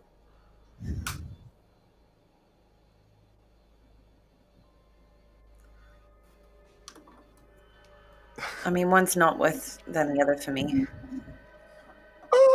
Well, I think it would hurt more. Because it's also going to lead to more success because if you climb and the roots don't grab you, then you're going to be incapable of falling if you That's misstep. true, and it's only if they pull you down at the 15 feet, it's not that bad.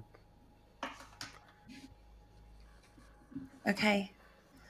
So try climbing first and seeing what happens. I will try to climb the tree. I'm going to give a very interesting thing that I had to look up. So I love this idea. So I had to look this up to just make sure that this was that there was a thing with this. The fly spell, according to this, the fly spell in D&D 5th edition does not grant the hover feature. Which means just the that flying speed. It's just flying. You just move. So if you were to still fail a check. Well, she wouldn't have, but see, so here's what I'm thinking. Tree, and go with me here. I know you're the GM, so if you say no, I'll stop. This might have happened before you came in. The trees shook violently at one point. Right. But, so, Tree, she's climbing. Whether she missteps or it shakes violently, she falls, which is fine. Then she comes back, because she wouldn't be hovering, and goes back to where she is and starts climbing again. That's exactly what hover is. The hover is staying in one place. Right. So if you are holding onto a tree and flying and the because you're having to wrap around the tree, so you'd have some sort of connection to the tree. Right. Would be the ruling that I would have on there. So if you are flung from that tree, you do not have the hover feature. You would fall. But if she chose to fall back where she was. Are we taking D&D fall, like where you'd step off and immediately fall 300 feet kind of deal? I might put like a little bit of a damper on it, maybe half damage. I mean, I guess the theory that we could test would be, could she fly between the trees? Because it's just 5 feet. She doesn't have to touch the tree. The rope has to touch the tree. I hear what you're saying. My issue is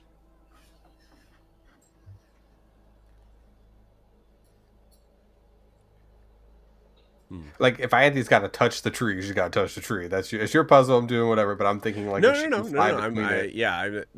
there are things that are like very specifically you need to be in game. You need to be doing this by the rules in game. Sure. But this, Like, is it worth me burning one of these 2 spell slots? That's a good point. Yeah. I mean, is it worth it? It's up to you. It's up to you to decide. Right. I would say it doesn't specifically state anything on the idea that you have to tie it around the tree. So I'm not gonna tell you specifically yes or no, but I am going to say you are right. It does not specifically say that it has to be tied against around the tree at all. So maybe she just has to jump from tree to tree. And what if, and hear me out, what if we have Ianthe climb the tree? She goes around it once. Like, we get to the height, right? And she goes around it once. I feel like you're backtracking on what you originally said. Well, yeah, because, I mean, like, if she doesn't have fly on her, right? Like, if she's not flying between the trees to do this thing. Okay, so this scenario, she does not have fly on. In this scenario, she does not have fly. She climbs up the first tree, circles it with the rope, jumps to the next one successfully, circles that with the rope. Then if she were to jump, she uses the circles as a brace so she doesn't fall immediately because you have, like, the knots tied. That would be the idea, yes. Okay.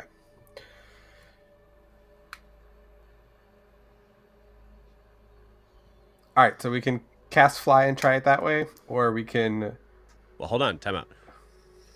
Brandon, you said something without fly, and then you just said, so we could cast fly and try it that way. That's why I want to make sure you're clear with me and everybody else.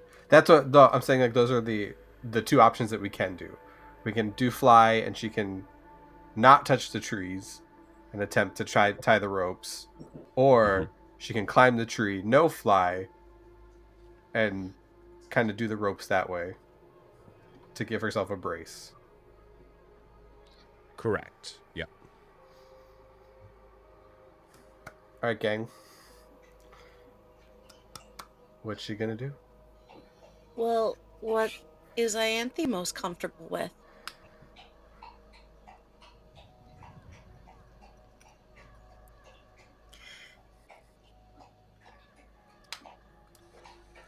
I will allow you, especially at this point, I will allow you guys to use dungeon crawl kind of like rules here in stating that your characters would have an idea ephemerally, you guys kind of choose to how to handle it how you want, of what Titian had to roll to get up the tree successfully. And what was that? Since I was Titian failed on a 12. Okay. And what did he have to? What did he? I will say he succeeded on, I believe, a 17. What was the skill? Yeah, what was the skill? Athletics. Flying would probably be better for me. I mean, Not the most athletic.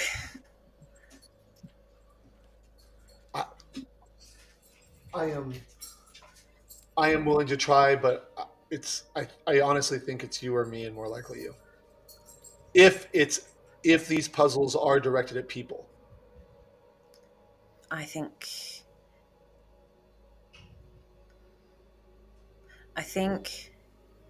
whatever is designing these is trying to scare us away. So I think it is designed for us. I don't know if this one is you or me. or us. Maybe we both have to go up. I don't even think that this is for any one of us in particular. I just think that together we're supposed to be able to solve it. That could be.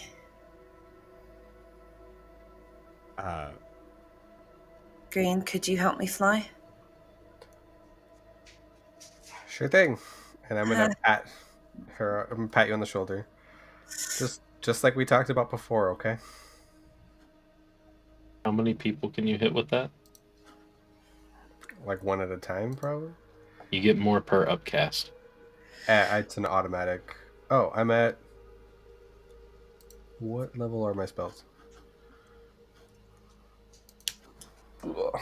Actually, I think. Let me look real quick. Fuck, what am I, level 9? Oh, I guess technically my spell is 5th level, so...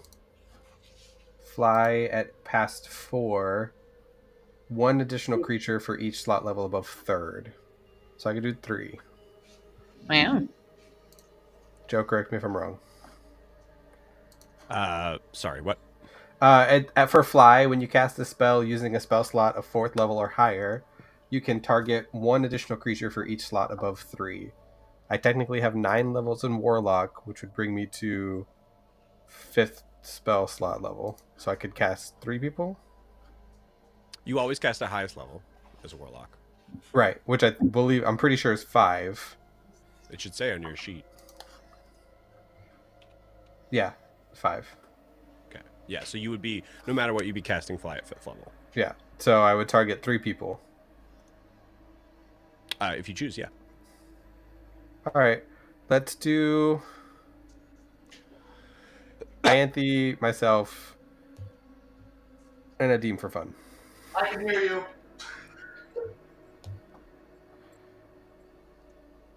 That way I'll kind of be behind Ianthe to catch her just in case. Okay.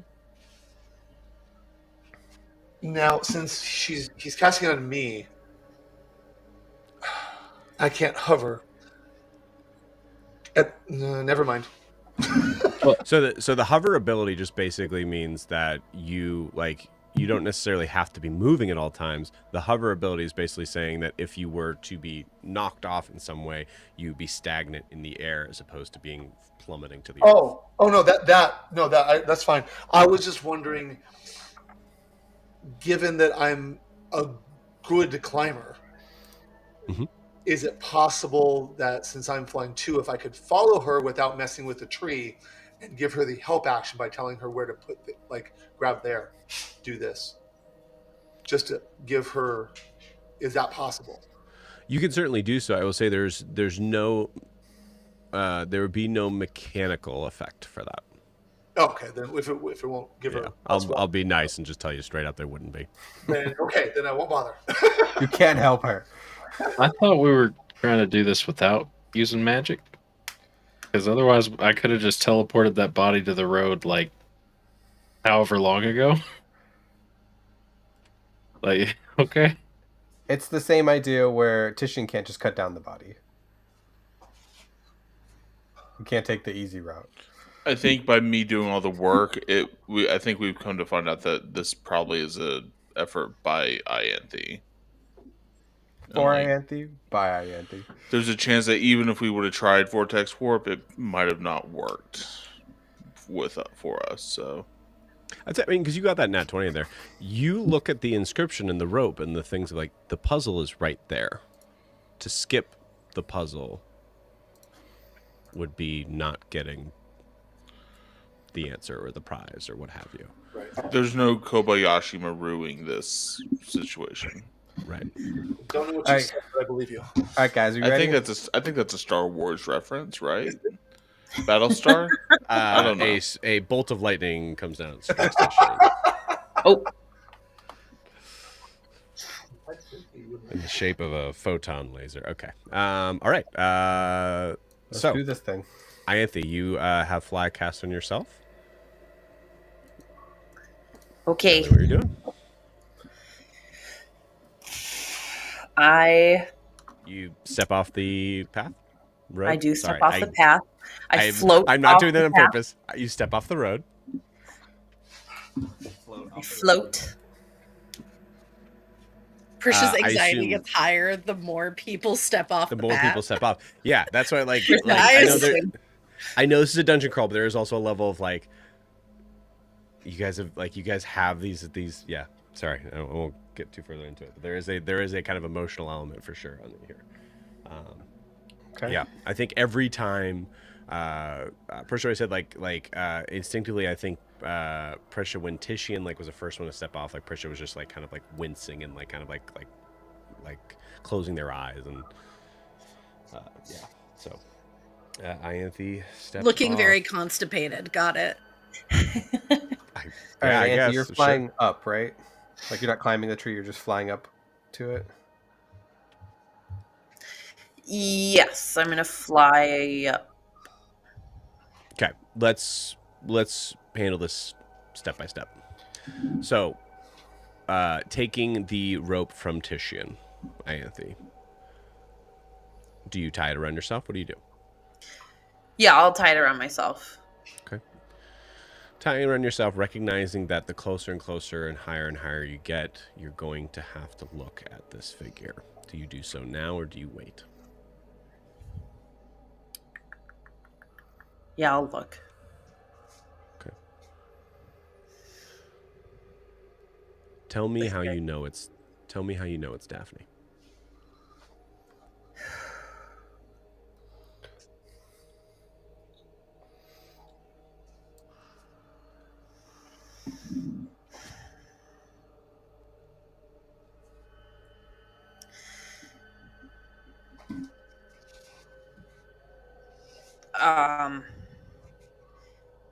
Daphne has a little scar on her neck from when we were kids. We got into a fight.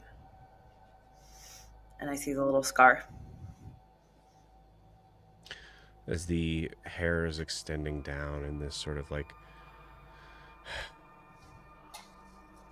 it's not tied up in its normal braid that she would have, but it's still kind of held in that general sort of shape, allowing the face and the neck to be able to be seen in the brief sort of glimpses of light that seems to shine through in here, and you see just a dull shine along the neck as you slowly tie the rope around yourself. And with that, we'll take our 10-minute break. We'll see you guys in 10.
Okay, we are back.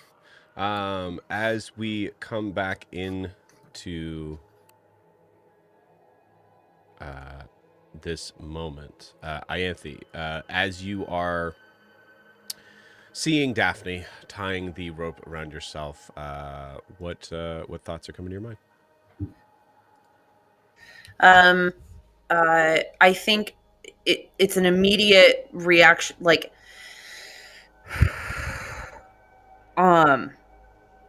immediate panic. Has to like stop herself from throwing up on everybody because she's up in the air. And I think if anyone was close by, you would just hear me going, "It's not real. It's not real. It's not real. It's not real."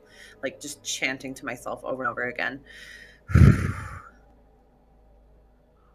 Got it. All right. The rope is tied. Do you know in which order you are going? No, because I didn't write it down. I think you're gonna have to start at the Aspen. Again, Okay. so the Aspen is the starting line. So that's like you're there. You don't have to choose that. That's where it starts. Right, I'm saying like climb up and then get to that height, and then from there you're jumping to the first tree. As opposed to going to the first tree and climbing. This is why I needed to clarify. She has fly cast on her, right? Right. So why is she climbing? Sorry, I don't mean climbing, but like you're starting. Oh, yeah, I guess you could just go to the first one. That's what I thought you were clarifying. No, because in my head I'm like the first one is number 3, that bottom one, the Aspen. Nope. So, like, Stop. We're talking about the flying versus climbing. That was a misspoke on my part. I mean, she doesn't have to go directly to the first tree. Like she can use that as her starting point, and that's where we're going from. In what way? I will bring it to Ianthe. In what way, Ianthe, are you going to the next tree? I'm flying. Okay. I'm not like hopping from tree to tree. I will not be doing that. Cool. As you go from where you are, tying the rope around yourself, you're starting at the Aspen on the ground. As you fly, you're making your way to which tree? Hold on, let me check the chat, because did I write this down like a smart person? No. Okay. Aspen to the Tupelo? Nope. Wait. Yeah. Tupelo? Okay. You got it. So Tupelo is number 5. Uh-huh.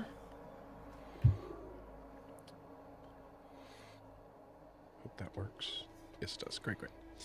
All right. Cool. Maybe? Yes or no? Maybe? The order's in the chat. Ah! The order I previously took is in the chat, I will say. Okay. Just kidding. Not the Tupelo. I do the walnut. No, it's the Tupelo is the first one. There are Tree so number many 5. different notes. Oh, 5. So- Okay. Sorry. The Tupelo. The Tupelo. That's my final answer. It's the Tupelo. Okay. Cool. I would say if someone wants to just put Titian's, assume you guys are going through that. It's totally there, but say if someone wants to keep that simplified on there. Cool.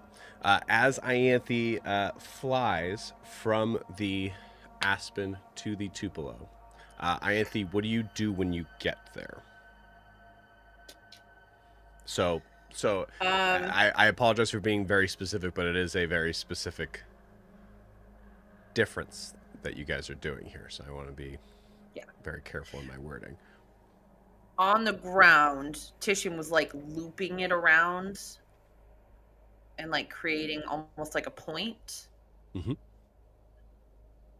So I'm going to mimic what Titian did. Okay, cool. How high up do you go?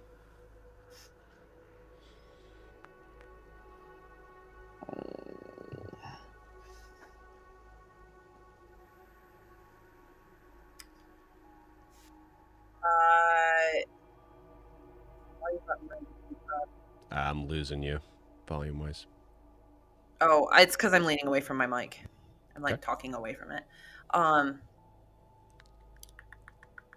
Let's do 70 feet.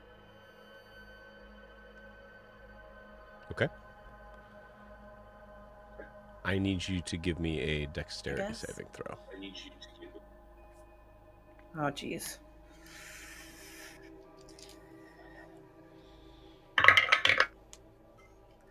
That's a natural 20. Okay. With a natural 20. From my- Absolutely incredible. From my Ianthe dice. Cool. It looks like I'm losing you connection-wise. We might be a little off of each other. But with a nat 20, which honestly, going full 70 feet might be what you needed, because that's a huge leap. You see, all of you see the trees react violently, thrashing around. Ianthe, you feel the trunk move inches from your face as you are able to kind of like quickly pirouette in the air out of the way. You know you went way too high.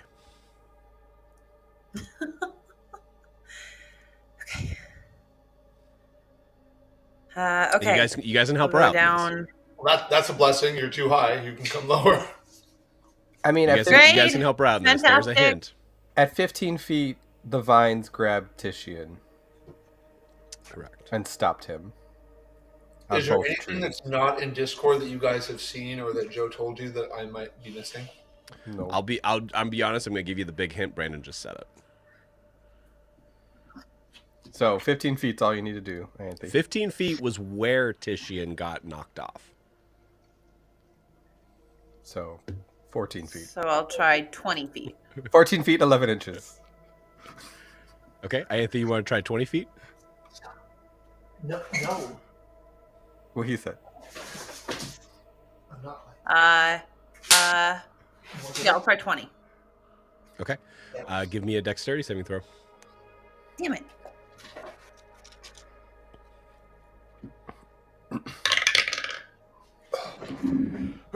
Use my inspiration.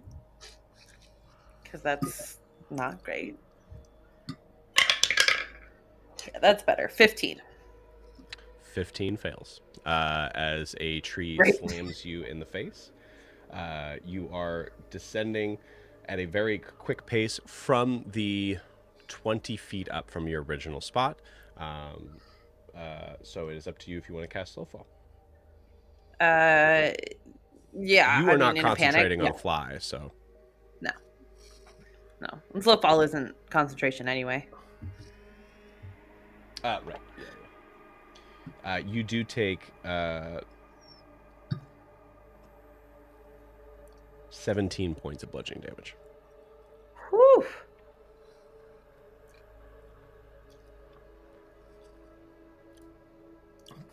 And I'll say it again. Titian got knocked off at 15 feet. So And- probably. And we no know higher than D&D that. rules do not go by the foot. What was the... Because I was busy correcting my dog from trying to get to my food. How high did she go when she just got knocked off? She went 20. 20 feet. 20. I pushed it. So So- probably 10 feet, Probably 10. because it ain't fruit by the foot, is what Joe just said. Correct.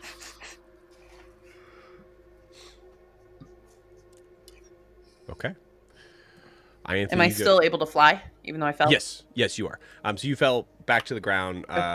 Slow fall. You cast slow fall to stop yourself from hitting the ground, or from hitting the ground with, I marked with it. damage. You were able to fly back up into the air, going 10 feet up, and assuming, as you said, you're wrapping around the tree once. Yep. Okay.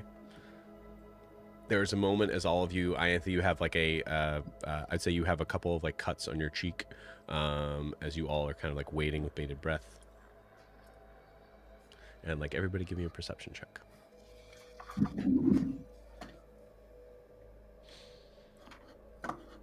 Okay. That's a dirty 20. Okay, the Ianthe dice burned all of their energy 23. in one spot. 26. 17. Okay. Prisha and Grian. I got 23. And Nadim. Okay, I was like, it was between there. You start to hear some weird rustling noises north of you.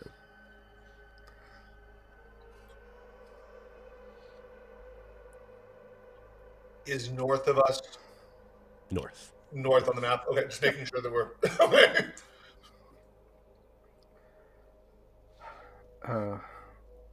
Sounds like we might have some company. Whatever we're gonna do, we need to do it now. Are you? Yep. You shouting that in game? Yep. You got it. Agree. All right. Anthony, what are you doing? Okay, I go to the next tree, I guess. Which is? So that was the Tupelo. So next would be the walnut, I think. Walnut, it looks like. And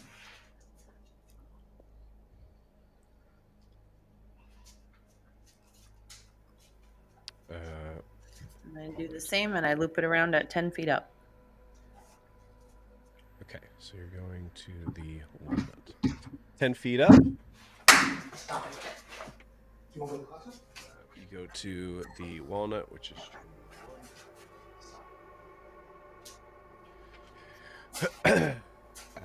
great. Oh no. Oh no. Okay, as you wrap around tree number 1, I need you all to roll initiative. Well, fuck. 30-20. I'll get it in a second. Oh, okay.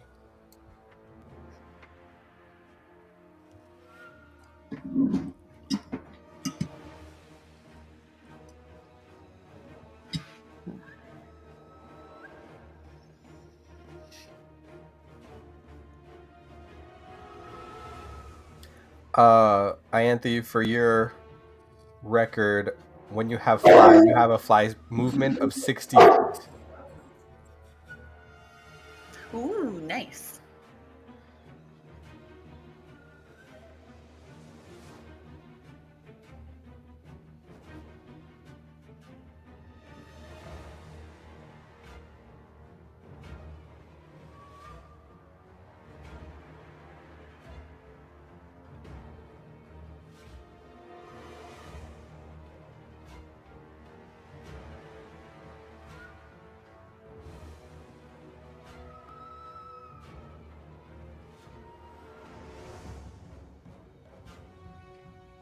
As we start to see humanoid figures leap down from the trees, pushing up from the ground, some of them seem to actually be pulling themselves out of the ground. You hear these sick, guttural sort of noises as we have some friends joining us. Are they undead? Oh, good. They're friends. Would you roll on your perception check, Prisha? 26. Judging from the noises, it sounds like there are some of them that seem to have had ripped vocal cords. They're probably undead, guys. I got this. Good. They can be friends. They can be friendly friends. The genuine excitement I just felt is unparalleled.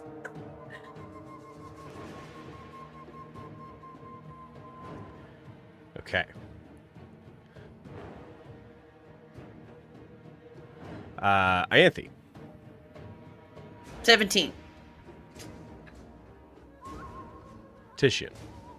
14. Adine. Can't hear you.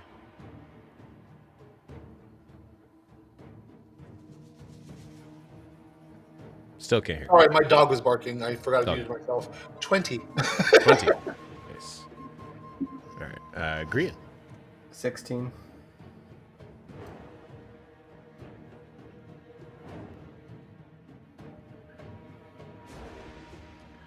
Prisha. 17. Jet. 12. We already assume that Barb goes after Titian. In initiative to keep it simple. What did Danzig get?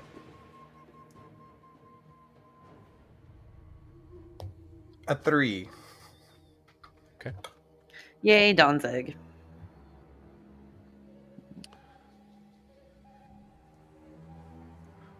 Okay. Adim, you were up first. These guys did not roll incredibly high on their initiative. What would you like to do? Do they, with my 23, if you're going to give me the perception, or if I have to roll something again, that's fine. Can I tell any kind of intent or where they're headed or anything? I mean, they seem violent, but I mean, it doesn't sound good. But I also don't want to just, I don't sound very nice either when I'm. They seem violent. I will tell you, as these creatures are getting closer to you, like Prisha, you're pretty far away. You're still kind of on the road, so I'd say you hear them before, like being able to kind of get a good eyesight on them. Adim, oh, you're also on the road. That's right. Okay, Yeah. Cool. I would say they seem to be. To answer your question, I would say they seem to be going towards your party aggressively.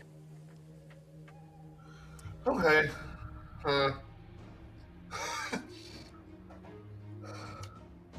I don't like that. So the one that is westmost, I guess you could say, the one that is furthest left on my screen. Yeah, nearest the cart. Yeah, in for a penny, in for a pound. I move, so I am ideally, if I can use my 30 feet of movement to get within 20 feet of it. If I counted right, I can. Okay. If I didn't count right, then oops. So wait, are you stepping off the road? I am. That's why I said in for a penny, in for a pound. My sister's potentially in trouble. Adim also has fly on. I remember, thank you. But I'm waiting for now. Cool. On the ground. Yeah, you get within 20 feet of the creature. I attack it with my chakra. You got it. And it might be easier in this at this point to use our top down. It's a little better, right? Yeah. Sure. I can move that around. So. Okay. Cool. Yeah. Go ahead and attack with your chakra. Okay, first hit's a 28. That'll definitely hit. Okay.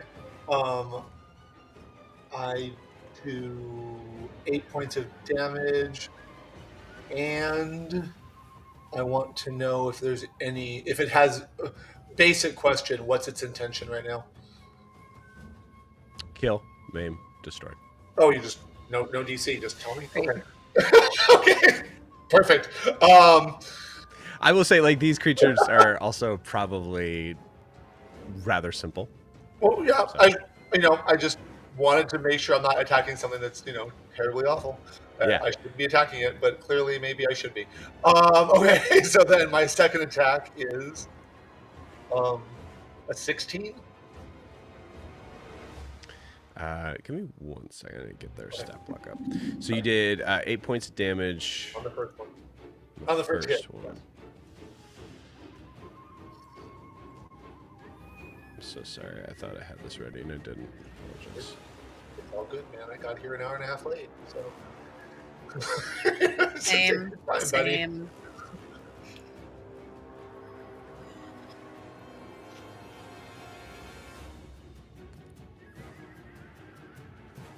Yeah, I like it.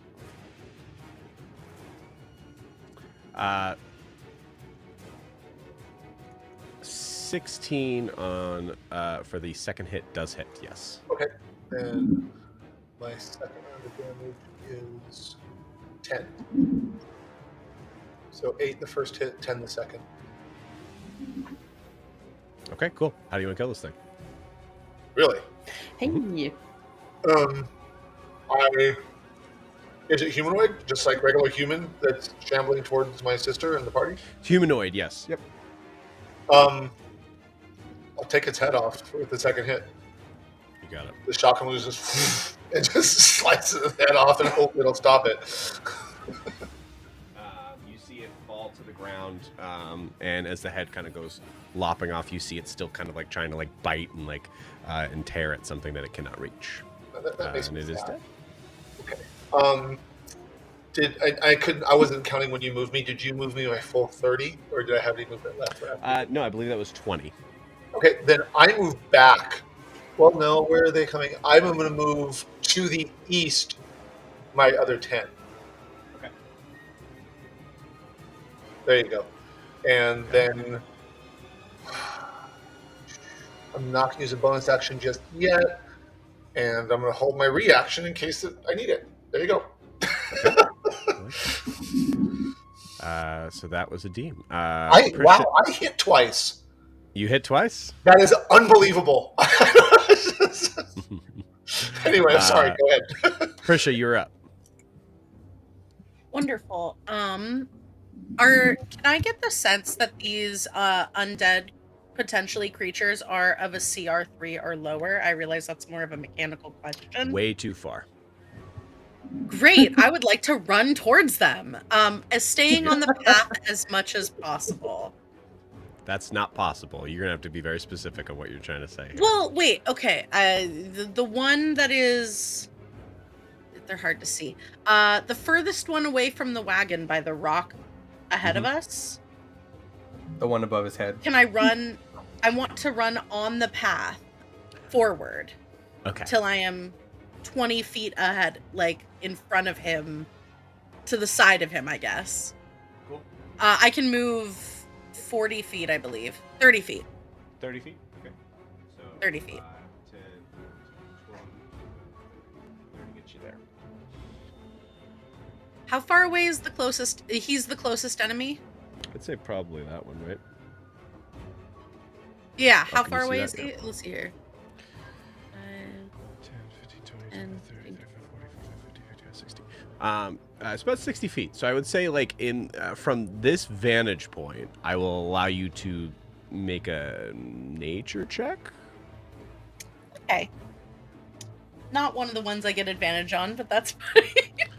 Well, I think it's to say, like, yeah. does this thing look like it's a specific level of challenge for me? Is a difficult thing to gauge from. Does this from thing 60 look feet. like it's scary or like? I am always a proponent of you guys are superheroes, but even that is 16. 16. Okay, 16. I will give it to you. It does not look like this creature would surpass the CR3 rating. Great. Then it can't attack me. That's what you. Okay. All right. Well, she didn't know that. That's how you want to introduce that. Yeah. All right. Cool. All right. That ends my turn. I'm done. I just wanted to make sure it can't attack. Good luck, guys. Good luck, guys. Good luck, guys. No. Well. Then deuces, baby. I'm out of here. Then- I'm gonna follow that path. Howdy, guys. I'm staying on the path, guys. No. I think that she's going to. I'm going to hold my action. Specifically, I would like to hold my action until it gets the figure in front of it, like 40 feet or whatever. Is that Ianthe or is that a tree? Say that again one more time. Korean. Oh, is Grian the thing that's like 40 feet in front of the enemy right there? Big wings. Here, I'll give you. Yeah. Yeah. Big wings. You ready for this? Hard to tell. Yeah. Wha-bam! Oh. That's Yeah, what I'm talking about, baby. I would like to hold my action, specifically an attack action, until it gets within 20, 25, 20 feet of Grian. So I want it to move forward, 10 feet. I want it to move forward 10 feet, like, until it's within, like, ranged, not melee range, because that's 5 feet. The oh my god, I'm That's so free? tired. Like a pole arm distance? Yes, whole arm distance. Like 20 feet. I want it to be within 20 feet. You want it to be within 10 feet of Grian. Okay, yeah, I want it to be within 10 feet of Grian, and then I want to fire off an attack What attack? if it moves that close. Oh, I have to specify? Yes, okay. you do. Okay. I mean, fuck it. Let's do...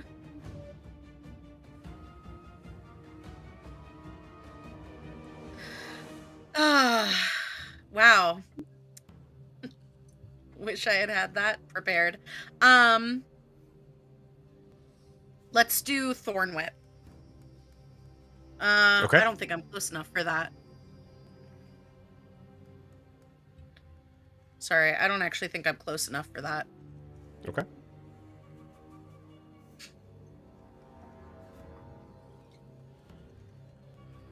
Ianthe, you're on deck.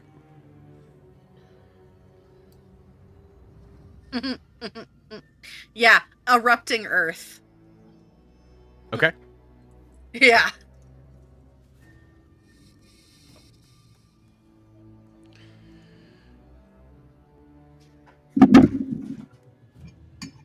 All right. So, do you want to amend your previous part of that statement, considering it's 20 feet from that, or 20 feet distance from the point that you choose? I want it to be just behind it. Like, I want it centered 5 feet behind it when it gets 10 feet, or 10 feet behind it when it gets within 10 feet of Grian. Okay. I'll So that it'll just miss Grian. Or does it have to be... Oh, on the ground. Yeah. Yeah, girl, I'm going up. Don't worry about it. You don't know when it's coming. Yeah. Cool. Yeah, that works. I'll give you that. Cool. Okay. All right. So you're holding that action. Ianthe, you're up. Okay, they're holding down the fort down there, I guess. So I'm gonna keep flying around the trees. All right. Where you go? I will go to the. Gotta find it. What's your flight speed? 60. 60 feet. Okay. It looks like I'm going to the aspen. Okay. You can tell it's an aspen because of the way it is. I love the way you're saying this as like it looks like, so that you don't have to claim any claim any responsibility.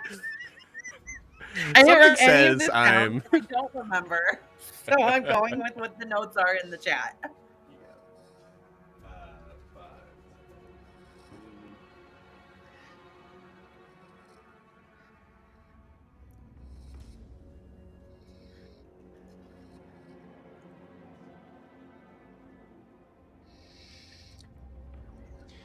So I will say, for the sake of, because this is super cool, you're still only about to be able to kind of like have that full distance to be able to kind of fly around one tree, because each movement would have to be 5 feet to go around it.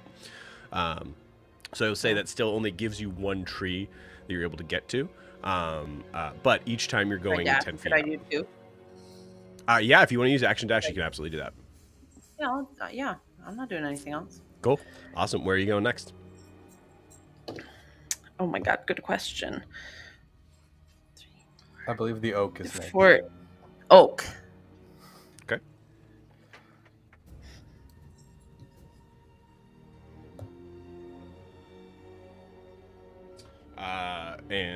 Yeah, so if you're spending your action to do so, full movement around, I like it. Do I have a bonus action still? You do have a bonus action, yes. I will spend 2 sorcery points to get a first level spell slot back. Okay. I like it. All right. And I assume you're going up 10 feet every time? Yes. Okay. Here you go. I love this. It's great. All right. Very cool. Grian, you're up. Okay, I'm coming 10 feet off the ground because I don't want to activate the trees on the off chance that we're gonna be like, hey, a new player. So I'm going 10 feet off the ground, and then I am going to cast Sacred Flame on the creature to the right above tree 1.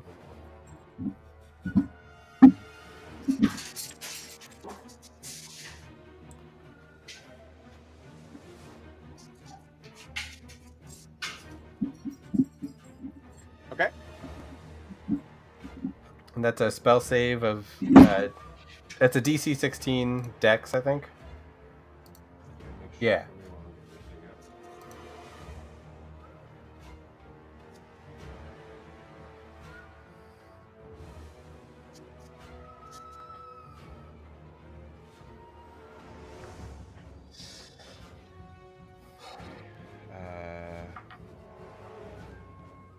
Cool. Get the box out.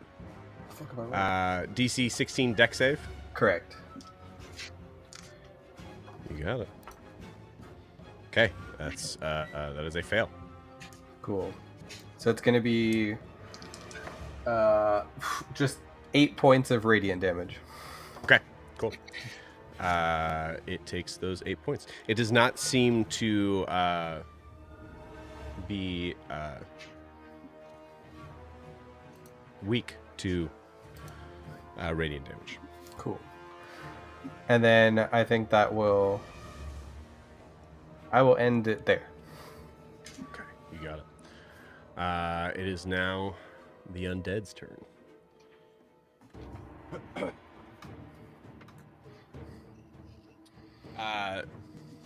Adim, you're going to see as you are kind of like gearing up to kind of throw your chakram again, you're going to see this weird sort of like greenish energy seem to flow around the figure that you had just lopped off the head. And you see the head seems to roll the head seems to kind of like roll back as if rewinding back to the point that it was, and it comes back up. Of course it will.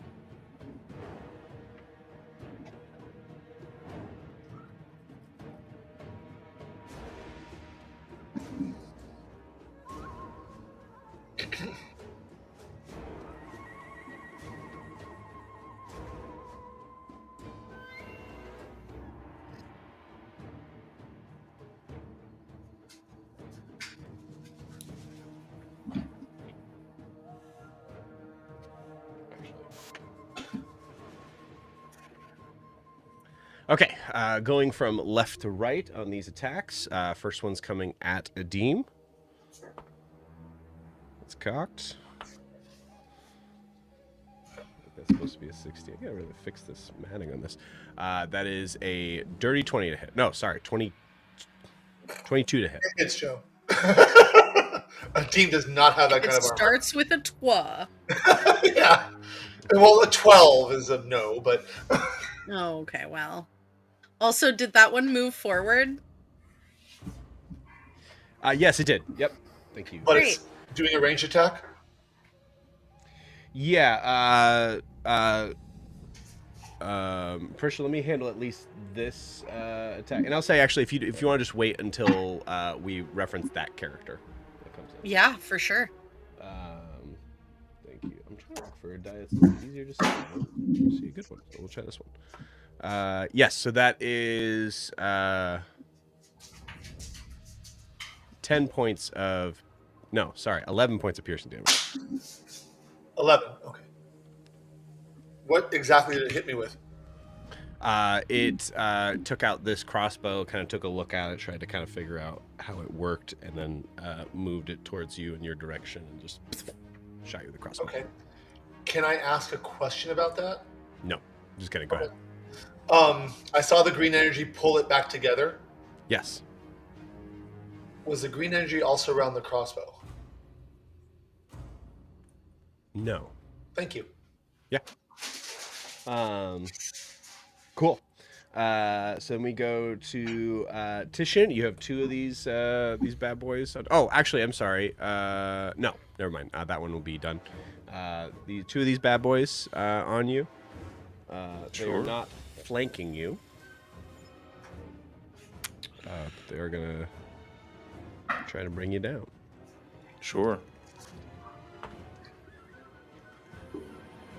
That is a excuse me, an 11 to hit for the highest one on for either of them. No. Cool. And can you tell me, is this just for my sake of future attacks? Is this dark or dim light, Joe? That we're in? I would say this is dim light. Okay. Then I have a +1 to my AC right now then too. Cool. Nice. They're going to use their bonus action to attack again. Sure. Using a trait called Martial Fury. Right. Ooh. They cannot roll above a 10, so you're good. Alright. Cool. A third one from behind the tree trunk takes out a dagger and tries to throw it at Grian. This one is not close enough to be able to do anything, Prisha.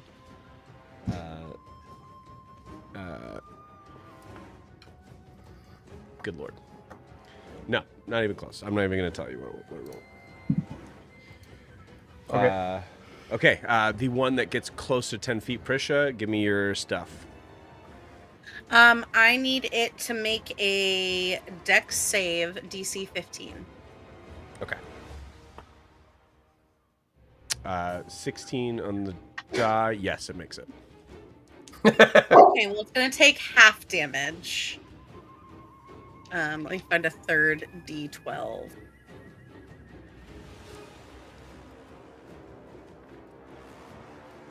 Oh, 20, so 10 points of damage. Okay. And that area is difficult terrain. Wait, 10 points. Yeah. It takes half damage on a successful save. So I rolled 20 on the damage, so it would take 10. That's amazing. How do you want to kill this thing? Yes, I mean, I want it to get, I want the earth underneath it. I want the ground to move under its feet. I feel the earth. Anyway, I want it to kind of fall into a sinkhole and get trapped underneath the rubble. Okay. Yeah. Cool. Yeah, cool. A shallow sinkhole. Yeah. No, so it you see it immediately kind of like collapse as this figure seems to be more like skeletal than anything, as it breaks apart and falls down to nothing. It has to spend its action to have the greenish energy flow around it as it fully kind of comes up out of the hole, but you took away its attack. Oh, they regenerate. Yeah, that's what Deems did at the top of the round, or at the top of the turn. But you did it in the middle of their turn, so ironically, it did work. Great. Yeah. Cool. This little undead dwarf dude can't do anything. So does kind of like make a movement. Looks like it is actually trying to come for you, Prisha. One that I attacked? No, this is the other, this guy. Okay. That's his full movement. That's as far as he could go. So that's the end of his turn. Oh, it's just walking towards me. All right. Yeah, I moved them all as they went. So, cool. And then this last one is going to take out a dagger, and then look at Prisha as if it's about to throw it. And then you see its body kind of turn and look up at Grian and try to throw it up at Grian instead, as it cannot knowingly attack you. That is a 17 to hit. Does not hit. Beautiful. Okay, that is the end of these boys' turn. These boys' turns. It is Titian's turn, then Barb's. Wish Barb could go first in a way, but it's not how we decided it. You can, I mean, in this case, you could actually technically hold your turn, and that meant that Barb would always go ahead of you. I just want to give myself sneak attack. That's what I'm wanting to do, Joe. But I'm not gonna. Did you hear what I said? I know. Sure, Okay. let's do that. Let's bring Barb. I'll hold my turn off and just go right after Barb. Yeah. If Barb so it just wants permanently switches you guys. Yeah. If Barb wants to move forward next to the guys that are right next to me. What's move speed for Barb? Should be more than enough. 60 feet. Okay.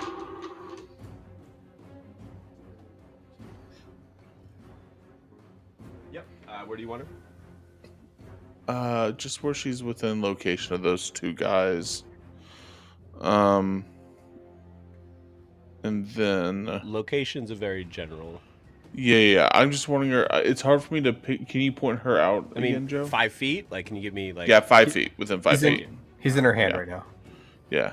Here. Cool beans. And then if it's her turn, she has an attack. So Yeah, go for it. let's do a. She has a. We decided. I think it was more of her attacking with her bird-like talons, but it's still the same as like the hoof attack for Warhorse. So I like +6 to hit. Does a 17 hit? 17 hits. Okay. So she gets 2d6 plus 4 damage. Alright, so that'll be 9 points of damage. Okay, nice. This is on, say, left or right? Let's say left. Okay. All right. And then I'm going to attack the right one. It's hard for me to make out because they all feel like blobs to me, Joe. I'm assuming we're all kind of like all four of us are within like a certain So there's space. you, Yeah. there's them two, and there's Barb flanking. Cool. Okay. So I'd say if you Cool. wanted to actually, Mm-hmm. I think Barb, let me see, hold on.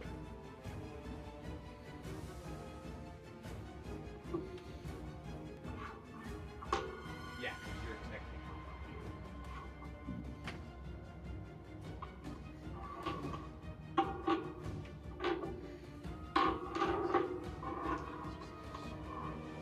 Yeah, so you're flanking with this dude. Cool. All right. So Barb attacked the left. I'm attacking the other one right now. I'm just going at it with my little saber. Okay. That's a 28 to hit. Yeah, they'll hit. All right. And then that is 1d8. I am not. Now that I see that they are regenerating, I do not believe I am going to burn smite slots right now because I think that would just waste them. But I'm attacking with sneak attack because of Barb. That is 13 plus that's 20 points of damage. 20 points. Nice. Yeah, I mean, how do you want to kill this thing? I think I just bisect it like right Yeah. through the middle. It's that one of those movements of like with that sword that it's so good that there's like a moment where it actually kind of like pops up off of like up in the air for a little bit as it descends down. And then I have 2 attacks. There's no weird ruling about do I need to attack the same creature twice? With 2 attacks? What? No. I have 2 attacks per action. That's one of them. You can go to the other one. I might actually go to. You said there were some throwing daggers at Grienne. Yeah, there's one behind the tree right here Mm-hmm. that threw a dagger at Green. Can I move to get to that one? You would get an attack opportunity from the one that's still alive. Bonus action disengage. Cool.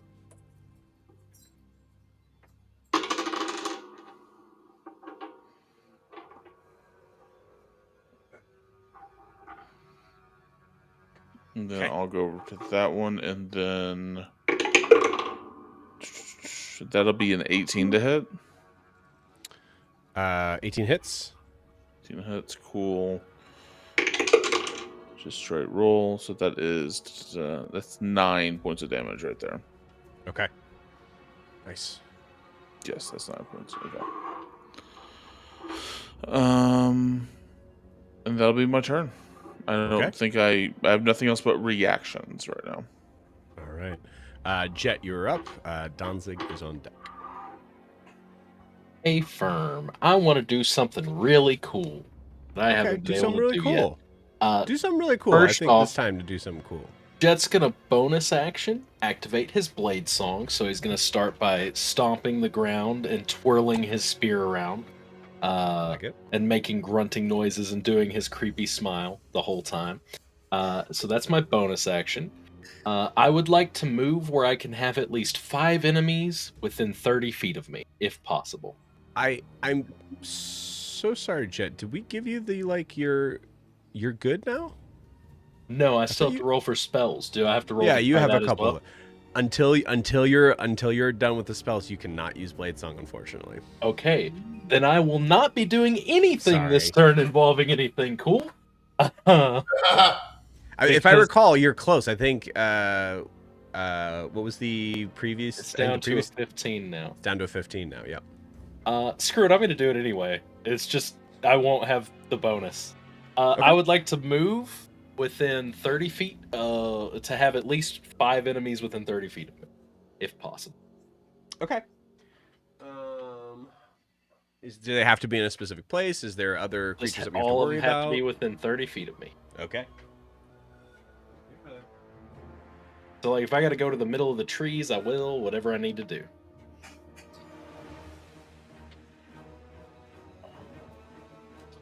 You definitely have 5 within 30 feet. Awesome. 30. Yeah, I think here you have 5. Alright. Then I would like to attempt to cast Steel Wind Strike. Okay. Cool. Give me that Arcana check first. Yes. Alright, don't fail me now. This is the one time I really want to do something cool. That is a 12 on the die plus 9. That is a success. That's Now a success, yes. I have to look at this spell. I have to make 5 attack rolls because I'm going to teleport between all 5 of them within Hell 6 yeah. seconds and attack each one of them with my spear. The first attack roll is 17 plus 9. The second one is a 10 plus 9. The next one is a 4 plus 9, so that one might not hit. The next one is an 18 plus 9, and then a natural 20 on that one. So What was the lowest?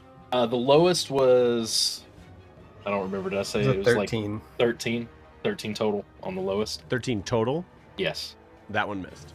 Okay. So all of the other ones, We'll say They- that's a Deems guy. okay. All of the other ones take a metric amount of d6s. Oh yeah, guys. Yeah.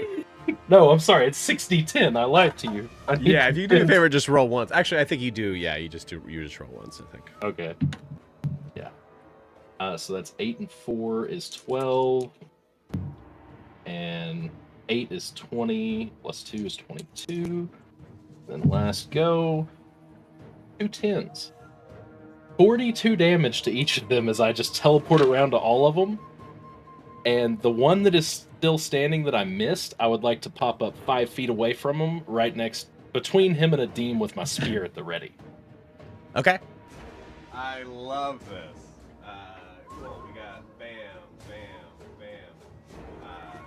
down they go. And then we see popping up in between Adim and this figure is Jet. Beautiful. And he just goes, "Whoa, Adim, did you see that?" Better than I can do. Hey, you hit twice in one turn. What are you talking about?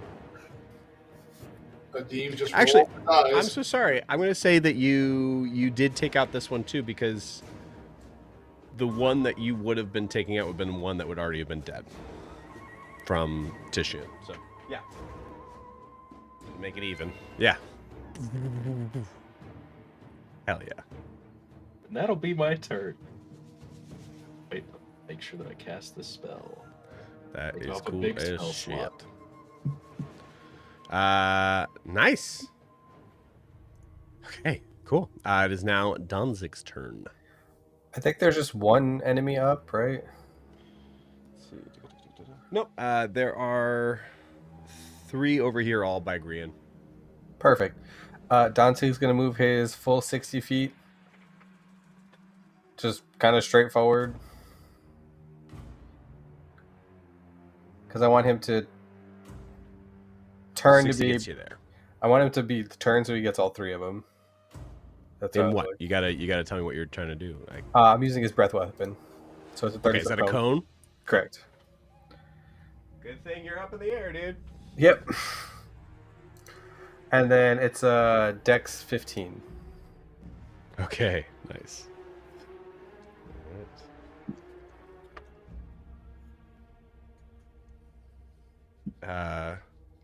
One of them saves.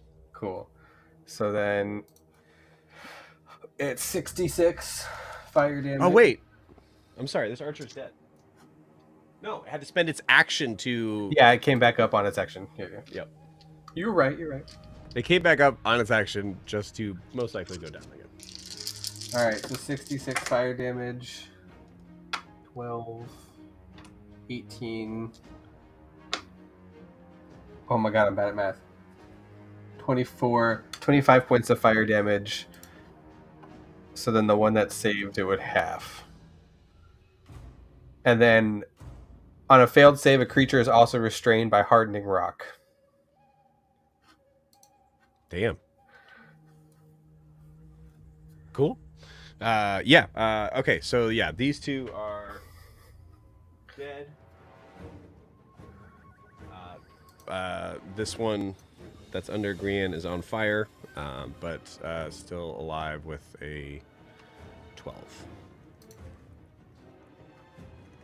Cool. Okay. Sick. And then they're restrained. Okay. Yeah, they're restrained by hardening rock, and then they can make a DC 15 strength check as an action to free itself. And if they want to attack the rock, it has 20 hit points. God damn. That was really cool of me to give you guys that. Yeah. Nice. Cool. Anything else on Danzig's turn? Oh, I think that's it. Because the only bonus action is like a moving thing, so all good. You All got done. Okay, cool. All right. Back to the top of the order. It is Adim. Pressure, you're on deck. Okay. I would like to. The one that's between me and. Sorry, the one that's on the other side of Jet. Is dead. Well, for now. It's dead, man. I don't know what you're talking about. What are you talking about? So I would like to kick the crossbow away from it, Okay. and then I want to take my trident and shove it through its midsection into the ground. Okay.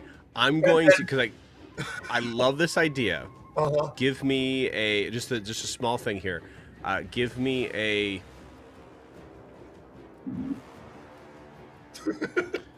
tactics check, which I'll say you have proficiency with, no matter what. So let's say history. If you're not proficient, you are in this. And what would my bonus usually be for proficiency? Because I forget. Oh, +4. Okay. 4 at this Yep. So level. roll this and add 4. Got it. Sorry, it took me a second to find that. No, you're fine. 9. Okay, cool. I'll roll for it because this is fucking cool. I just beat you with a 10. Okay, cool. Yeah, so you kick away the crossbow. And then what was the next thing you want to do? I want to take my trident and through its midsection. Basically, I want to nail it to the ground. Okay. Like it can wake up and it's staying there, and it's not Okay. going to shoot me or anybody else. Yeah, That's where that's my goal. cool. I like this. I like this idea a lot. Yeah, sick. Cool. You just trying to basically. I will say I was gonna have to do a check on this. It's dead. You do this.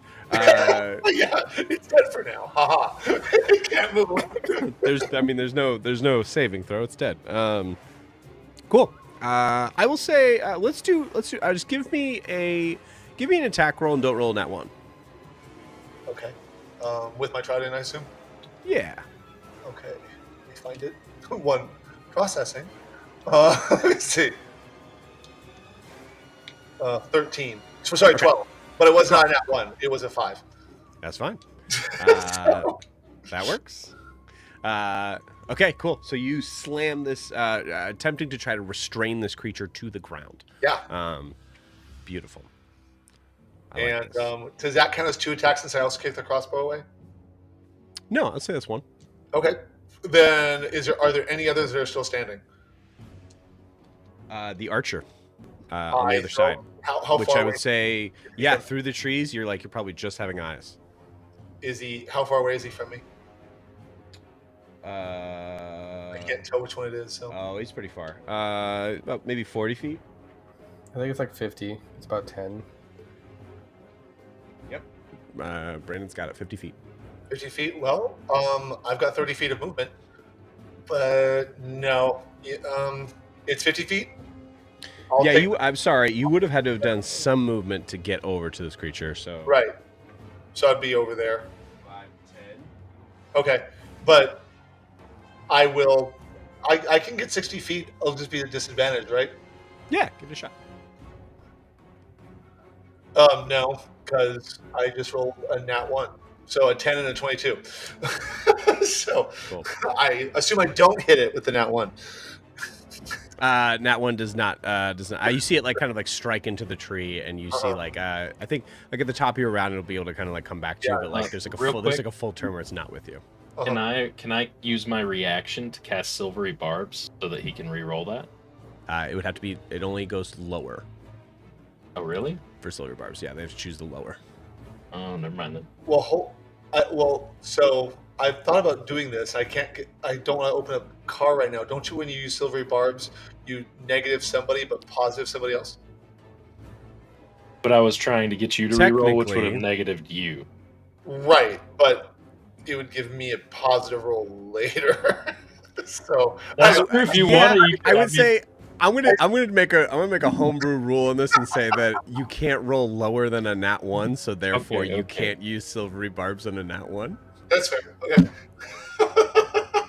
I was just fighting for it. Okay. I love the shenanigans of that. But yeah. They're politely said shenanigans, so they're fine. Also with silvery barbs, it would have to be something that I would say specifically in this case, you would have we wouldn't have been able to get this far in the combat before Right. using that, Makes sense. right? Yeah. Hey, I hopefully pinned this thing. So I will pass it on unless there's a reaction I can do. Thank you. Okay. Cool. I like it. Prisha, you're up. Ianthe, you're on deck.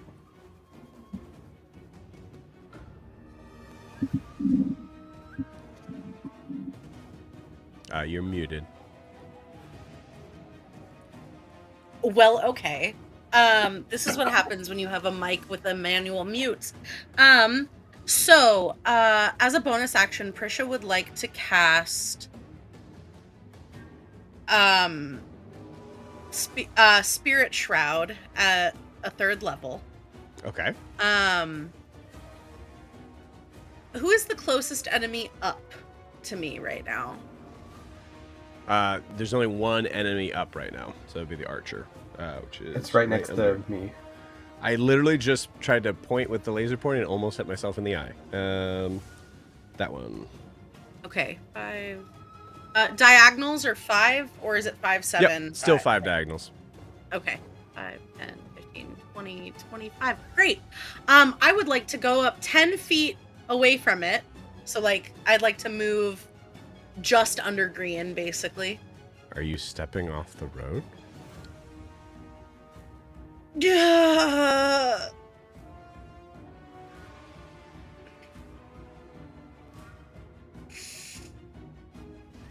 Yes. Okay. Oh, I don't like this. Give me a second. Oh, I don't like this, guys. Oh No. no. No. That was too long of a pause. I hate this. What if he gets rid of God, the he's not road? even going to the Guys, he's not even going to the map. Where did he go? Oh my god, it's a no. secret second map. If, I have just tears. like fall into I have space tears. and time. if Joe just pops up behind you, Kay, like, I'm out. yeah. I'm out of Just like, Wizard Town. Jesus God. I am actually, like, there are tears prickling in my eyes. I'm terrified. I It'll just probably wanna be help. okay. You say that, but What every decision that Prisha has made has been wrong. What if one of us had to stay on the road the whole time? Oh, fuck. Oh, someone has to be the fair one. One has to remain. Oh fuck. Oh, fuck. Oh, Well, fuck. fuck. It's too Ah, late, fuck. right? It's too late, right? I think so. Yeah, probably. Roll me a d20. Oh no. Okay. I'll give you a 50-50 chance to neg that 19. decision. Okay. We rewind time to when you started making that decision. Prisha is about to take a step off the path Mhm. when she remembers all the warnings. Dead Mother's warnings, the warnings of the fishmonger ferryman, about someone always has to remain. Mhm. And then somewhere shadowy in the back of her mind, there's that like memory dream that she had where it's a lot of like stay on the path. Yeah, I think it comes up in like weird spurts of picture, just like this. Yeah.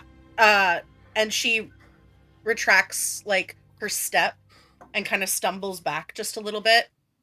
And instead of going for a melee attack, which is what Spirit Guardian or Spirit Shroud would help with, she's going to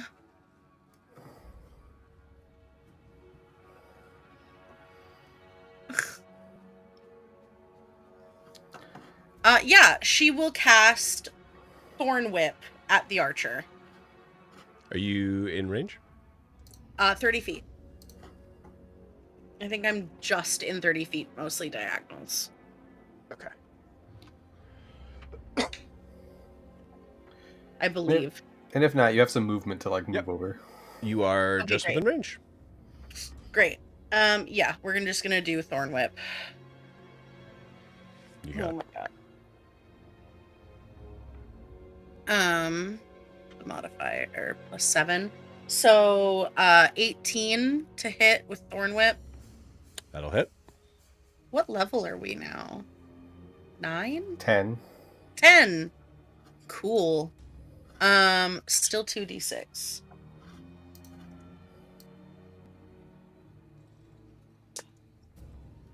Nine points of damage. No, I'm sorry.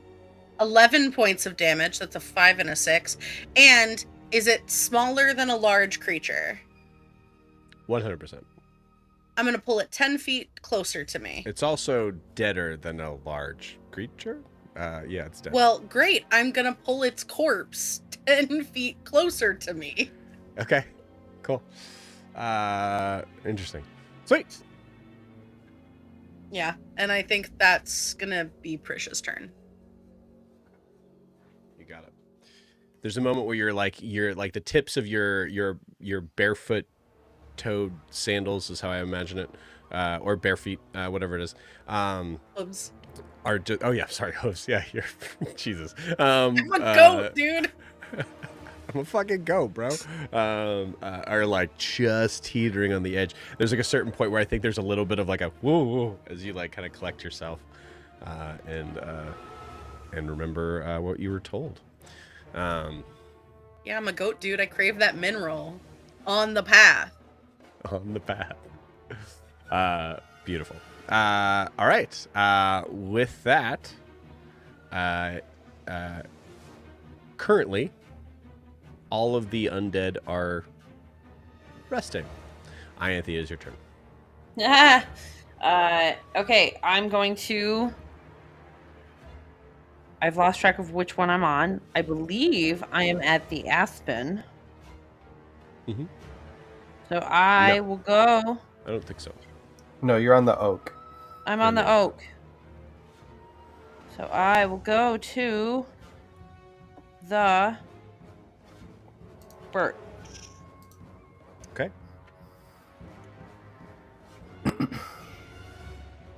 At this point, given your 10 feet up every time, not including the 10 feet of where you start from the Aspen here at this, you are over the halfway point. Oh my god. You're having to go only 10 feet up every time, right? Yeah. Oh god, we gotta go do this again. So you've officially made 60 feet. Great. Wait, we have to go up to 90? We're creating like a ladder, I think. So so it was 10 feet all the way around for all 5 trees, Correct. and that made 60 feet. Adding the 10 that you started at. Oh. So we need 3 more trees. What? No. No. We just We have to go do again. this. I just have to go again. Great.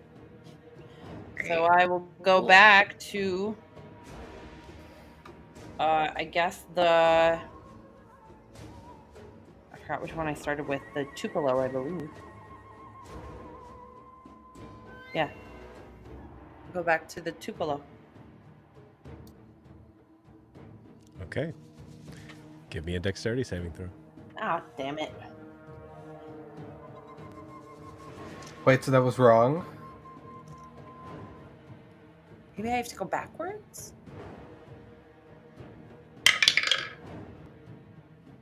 Seven?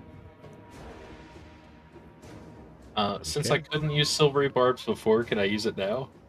To Oh no, it make doesn't matter be because lower? Yeah. I Yeah, guess if you never want. mind. Never mind. Please no. Do auras go up into the air, Joe? And if they Yes. do, is she like near me? So how close I think is she it's 30 to me? feet, right? Well, mine's 10 feet right now, I believe. Well, Oh, yeah, I'm she's up 50 high. feet. So She's, it's 10 she's feet 60 below feet in the air. you. So it's 10 feet below you, 10 feet above, and 10 feet on all sides. Right. So the Well, I mean- undead under you also.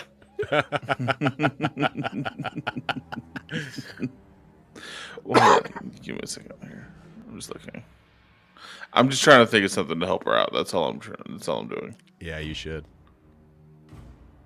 It just says within 10 feet. It does not say like anything about height. So that's the question is. She's nowhere near within 10 feet, dude. She's Okay. 60 feet. Not even- She's no. 50. Joe- She's 55 feet away from you. Okay, Joe, I'm just trying. Okay, you know what? I'm a silvery barbs this. That's what I'm Why? Why are we silvery barbing this? Because it'll because give you advantage next time. because Joe chose violence. That's why we're doing this now. Interesting. No, I'm kidding. All right, never mind.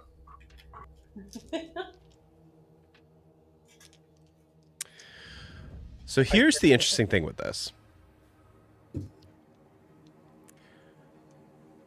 You guys chose a very specific path in flying around it. The advantage to this is no athletic saves, or no athletics checks, nothing like that. The disadvantage to this is that this tree is only tied at the base. It's wrapped around the rest. Right? Yeah. If you guys were jumping from tree to tree, you would have tied around each time. Well, I looped around. Right. Like, tie a knot. Typically, if someone's having to do that, they're going to try to like keep their current setting steady because they're there. They're sitting on top of that. So here's how I'm going to roll, because there is a tautness that comes into effect here, but you're also holding a lot of rope. So Ianthe, you're going to take a lot of, actually, we're going to see if this damage takes you out. If so, then let's see. So Well, you're 60 feet up? Yeah, I mean, can I do feather fall on myself? This is for the smack in the face you're getting from the tree. Oh shit! Yeah, because that's the trade-off is I can't throw you off, so it's avoiding being hit by the tree. Gotcha. Yeah. We're up against the Whomping Willow here. Yes, very much so.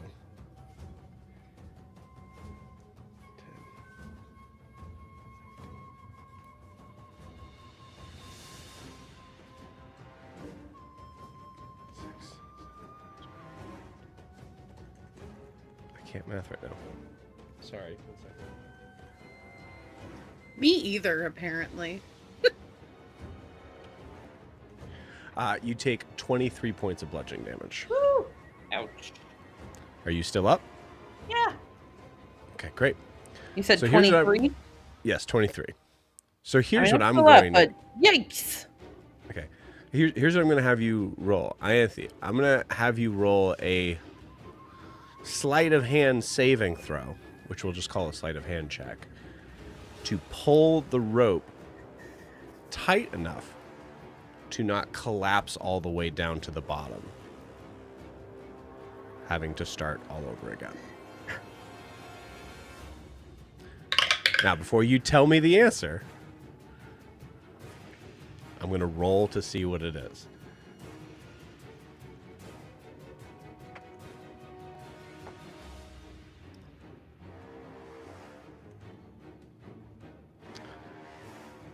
DC 16.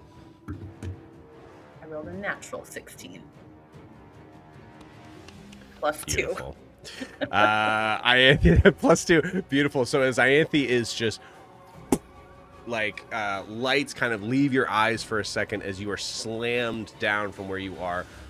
You're kind of like in a moment of being thrown into the air, but thankfully the strike was hard enough that it's actually throwing you throwing you sideways instead of down. As you are pulled back to that momentary consciousness by the tightness the rope has to give for a second, as you wrap your arm around it and hold it tight as you sink down to the bottom. You are not going to take fall damage, and you do not need to start over, as every bit of the ropes there stay taut around there. So, I will say... May I ask a question about what just happened? Let me finish what... Sorry. Okay. No, okay. I will say you drop...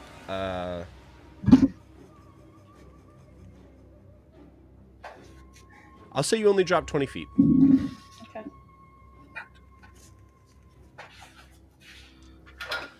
Okay. Jack. Given what she just went through and what she experienced, can she realize that from now on she should tie it? She can if she wants. It's an action to tie it. Okay. I'm just wondering. She can. Yes, I think like Ianthe, you get the idea of like, if we're stressed for time, I keep going the way I'm going. Something. Well, also the other thing is too is what went wrong. Yeah. So Ianthe, I'm going to give you a history check. Could I make a case for Arcana. No, Well, not for Arcana. but I'm better at that one. You want to give me one more? Persuasion. Persuade the tree. I'm really good at that one. I'll give you a survival check. I'll give you the +1 for the survival. 14. Okay. 14. Where did you start? Started at the Aspen. The starting line was the Aspen. Started at the Aspen. You know, I'm not gonna lie to you. I was debating between the two, and I picked one, and I picked wrong. There you go. Now you know. Now I know.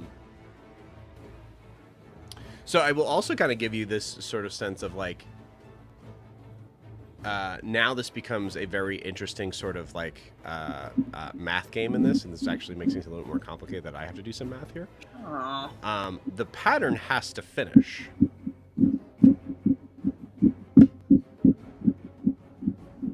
You get what I mean? Yeah. So the pattern has to finish. Let me do some math here to see if this is. I need to have enough rope. Canonically, you have enough rope. Cool. Yeah, I didn't want to make that to be a factor. But if you fell by 20 That would be feet, awful. It's an impossible puzzle. There's not enough rope to do it. Sorry, guys. I just played that game with a crochet project, and I ran out of yarn, and I'm super mad. Ooh, I'm so sorry. So 5.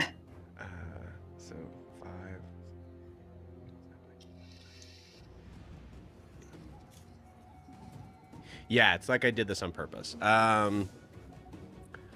Cool. Ianthe, you know that you can't do it if you're going 10 feet up every time.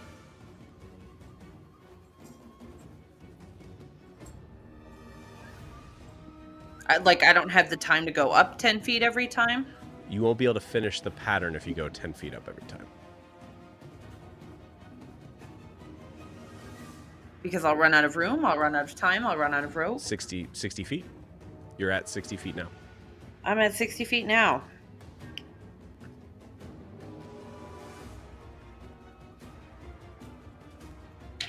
Okay. I'm gonna math this out. Okay. Let's see. Movement wise, you still have an action.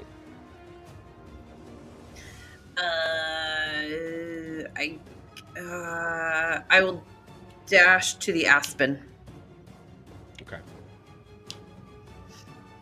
I'm actually gonna make a ruling here because to say that you went, we've kind of like assumed that when you say you went to the Tupelo, you're wrapping around the Tupelo. I'm gonna say it takes an action to unwrap that.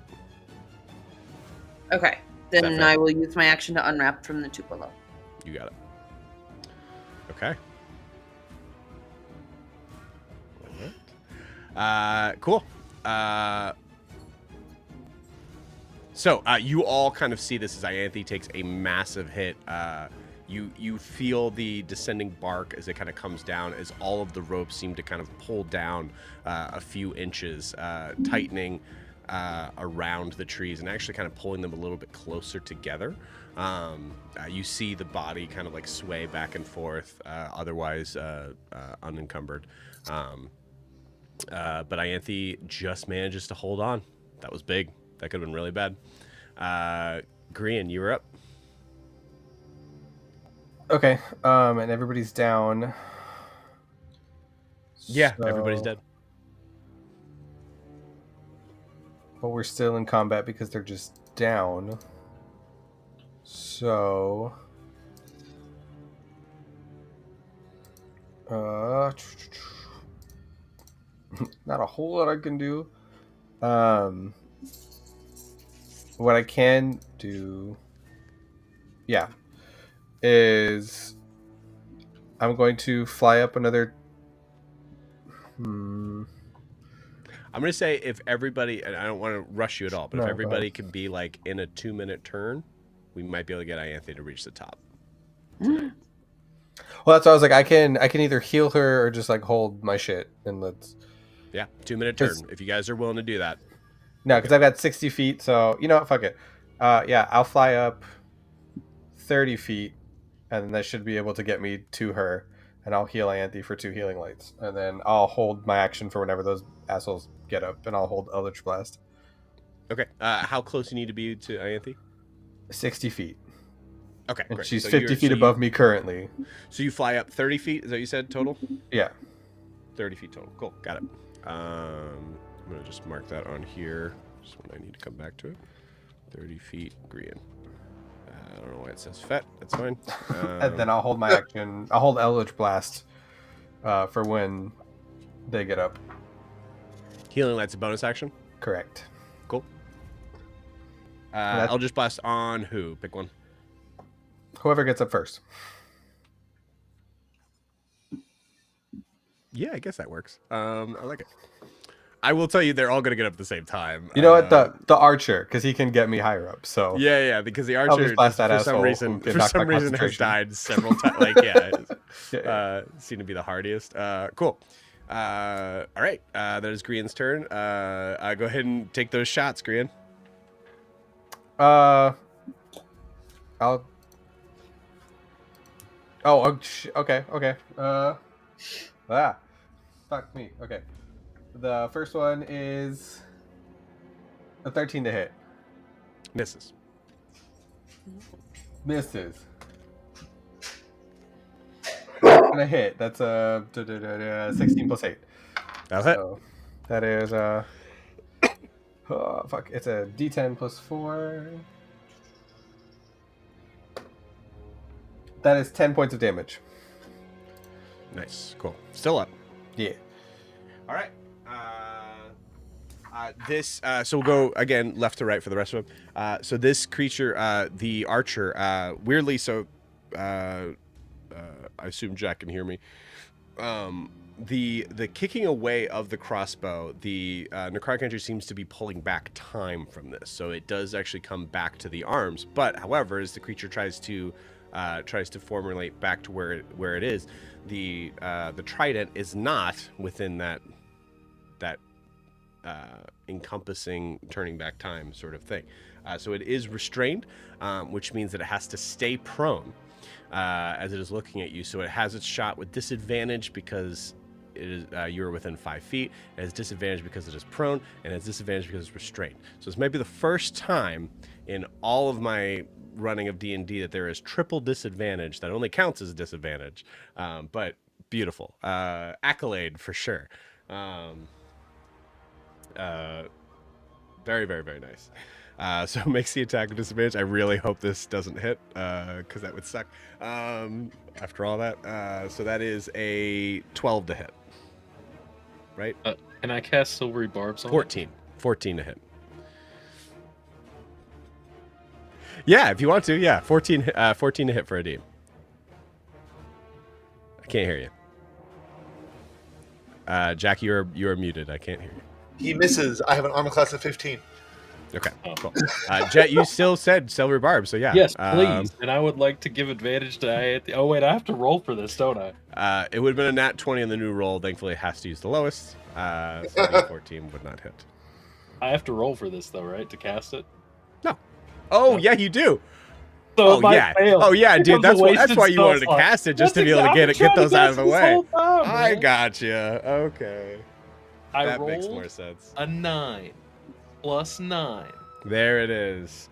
Ladies and gentlemen, our new blade singer, Jet, raring to go. Ready to go. It only took a few spell slots. We'll be all right. Beautiful.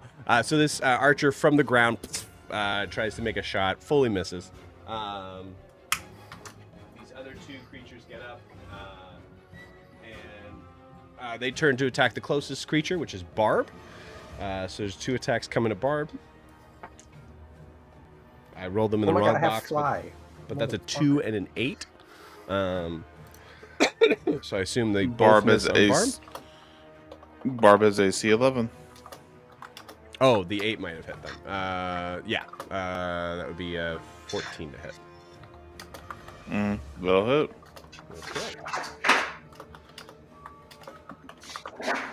Okay. That is 5 points of damage on Barb. Okay. And then they're going to use their bonus actions to continue to attack Barb.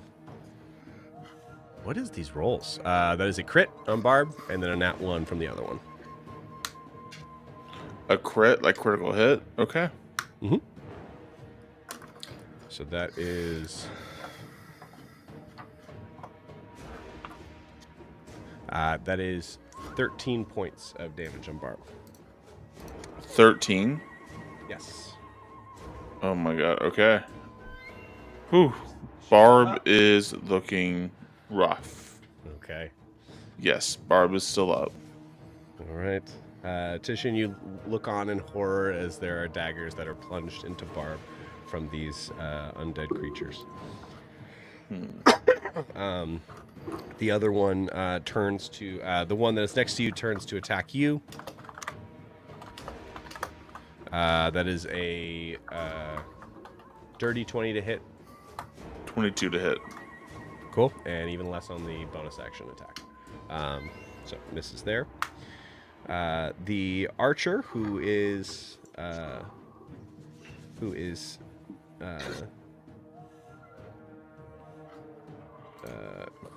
just barely alive, is going to take a shot at Grian.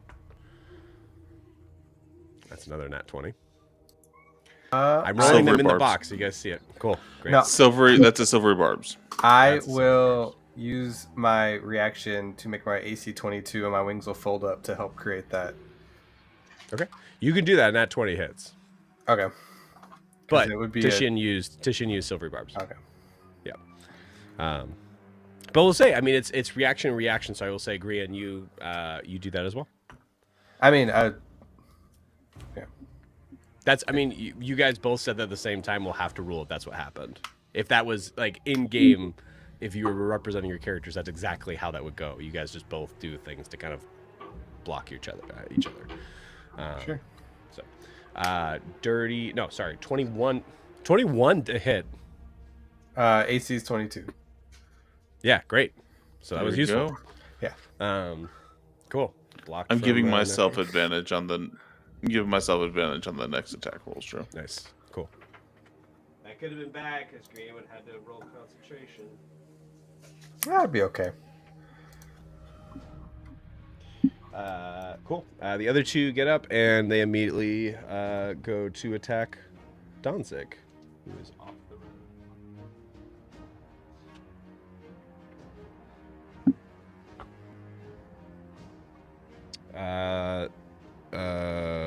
AC 16. Great. Both miss. Cool. And then bonus action attacks. Both hit? Both hit. Yep. Yeah.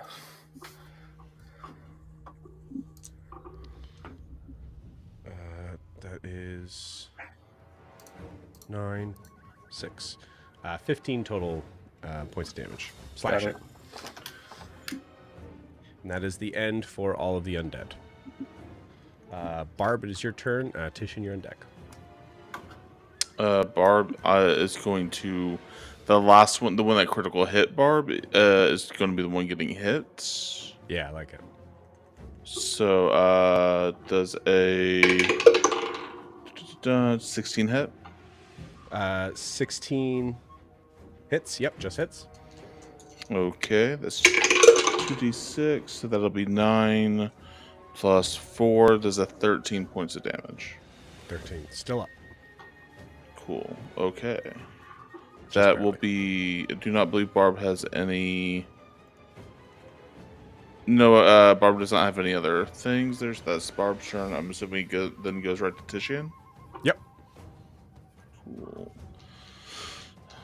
With advantage on this attack roll, I'm giving myself sneak attack to attack the one that's right next to me. Does that sound right, Joe? Okay. Yeah, for... Wait, what's the advantage from? Silver barbs. Oh, great. Yep. Yeah. So that will be a... Apologies. 18 to hit. That'll hit. Cool. So this will be... that's 13 plus 20 points of damage. Oh, yeah, dude's full dead. Cool. So I just kill him immediately. Mm-hmm. Then I'm going to run over and attack the other one that's right next to Barb. Not the one Barb hit, but the other one that just attacked Barb. Okay. Yeah, actually, that's fine. Cool. Okay. Trying to move fast. I'm sorry if I'm... No, you're fine. I was just making sure that was the right one. Cool. Okay, so that is a 19 to hit. That'll hit. Cool. And with Barb flanking them, I only get one sneak attack per turn, I believe. Yes. Cool. Alright. So that'll be 1d8 point damage. So that's 5. That's 12 points of damage with that one. Okay. All right. And then... Yes. Still up? Yep. Alright, then I will let out a daunting roar. So Okay. DC 15 or they become frightened of me. Till the end of my next turn. Okay. They would fail, except that they are immune to being frightened. Ah. Now Alright. you know? Now I know. That's my turn. Got it. Cool. All right. It is Jet's turn. Danzig is on deck. This guy's pinned down, right? The one beside me. Yes. All right. Well, I can now Blade Song, right? Yes, you can. I would like to bonus action Blade Song, You got it. and then I would like to attempt to make a melee attack using Green Flame Blade. I like it. And I will stab at the guy that's on the ground beside me. I think I get advantage for that, right? Because he's prone. Absolutely. Yeah. All right. Brandished weapon using spells casting. Make a melee attack against it. All right. So that is a 16. So that is a 27 to hit. 27 for sure hits. And then leap to a different one you can see within 5 feet of it. There's no other creature within 5 feet of it, so I'm not too worried about that. But I deal 1d6 for the spear, and then I deal 1d8 for the green flame. Try this out and see how much damage we get. So the spear does 4 points of damage, but the green flame blade, the fire damage, is 11. I'm sorry, 8. It's only if it bounces that you add your intelligence, right? Let me double check. Yes. So it is 8, 9, 10, 11, 12 points of damage total. Still up, but only just. All right. Then Jet will just pick up a spear and stab him again. All right, go for it. That was a 6, and that was a 17, so that was... Oh, I'm sorry. You used Green Flame Blade. Yes. Oh, but you're like a high... Yeah. No, you're able to use that. Yep. That's I believe so. Yep. Yeah, you can use a cantrip as a first part of your attack. Yes. But now I don't get it on the second one, so I'm just doing my spear damage, right? Yes, you are. And that's good. 6 points of damage. Did you roll to attack? Yeah, I rolled a 3 or a 4 or something, then I rolled a 17 because I have advantage. Oh, Still right. prone. Yep. Yeah, good point. Cool. Yeah, you kill this thing dead. Nice. This time Jet's gonna leave his spear like through its arm so it can't like pick up the thing. He's learning something from a deep. Like now he can't shoot if his arm's been to the ground. I'm gonna have you roll something tricky on that for you to do that. For a couple different reasons. I tried it. Yeah, that makes sense. A spear? I don't know. I'm gonna say give me I'll let you use your Oh, wait. No. You used both your actions. Yeah. Adim used an used an attack used an action for it? to Okay, never block. mind. Yeah. So That's fine. um, I just stab him twice, and I just sit there and look over, and I'm like, man, I should have been able to do that. like trying to figure out where to Yeah, place just trying it. to. Yeah, It's like it's just bone, and it's like, can I get between it? Oh, he keeps moving it. Yeah, like it. Cool. Danzig is last to go. Oh, we lost Jet. Okay. Quick question. His breath weapon, it says recharge 5 to 6. I don't know what that means. So you have to roll a d6, and on a 5 or 6, he gets it back. And does that take his action? No.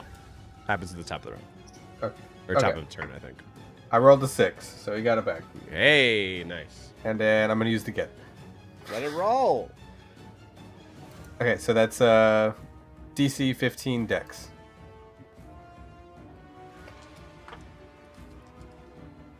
Not a single one. Right. 9, 5, and 11. It is 6, 16, 19 fire damage. Okay, cool. Yeah, they're all dead. Great. And restrained. And restrained. That's great. Oh, that's good. That's And- good.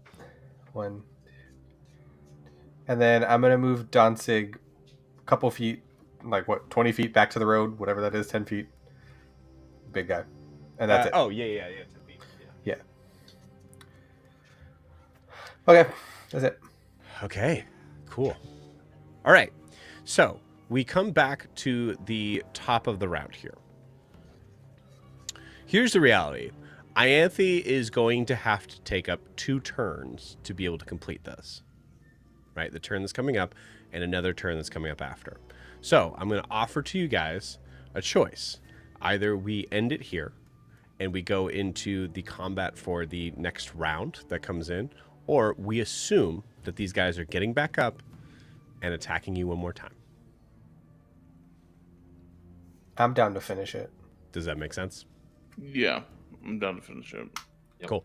I can. Because I will say, like, you guys have been able to like kill these things in one hit several times, and they've been getting back up. You get the idea. It's not that. It's the trial part. It's not the combat part. So I think that's become clear. So it all comes to Ianthe. Ianthe, your first turn that comes up, we're gonna just play that first turn, and then we're gonna do the damage. Or we're going to roll the attack rolls for the undead, and then we're going to hopefully finish out your next turn. We'll see. Okay. I have mathed it out, and hopefully I have mathed it correctly. But if I go 5 feet up going forward, I should be able to complete it by 90 feet. You're absolutely right. So I will do that. Okay. So, flying up. So you're starting on the Aspen. So I was at the birch. I am now going to the aspen, and I'm going 5 feet up. Cool. You got it. Yeah. So just to be technical and just clear on this, you're technically at the Tupelo, but where the rope is, and that's the important part, is because you took it off the Tupelo, it is actually at the birch. So you're going. So rope wise, you're going from the birch to Aspen, which is what you said. Yeah. Cool. Tying up. Blah, blah, blah, blah, blah. Yep. Cool. And then you have your action if you'd like to dash. I shall do. Well, you said it would be an action to tie it off. Oh, do you want to tie it off? Yeah, I do. Okay.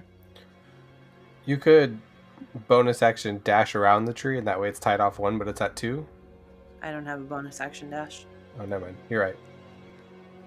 Okay. I'm not a rogue. All right. So to be careful, Ianthe ties it off here. So that is your action. So we'll roll these attacks. I'm going to say that the creatures that are restrained are not going to try to break out of the restraint, so some of them are going to have disadvantage. The creature from left to right, we'll say attacks Jet, who's the last to attack.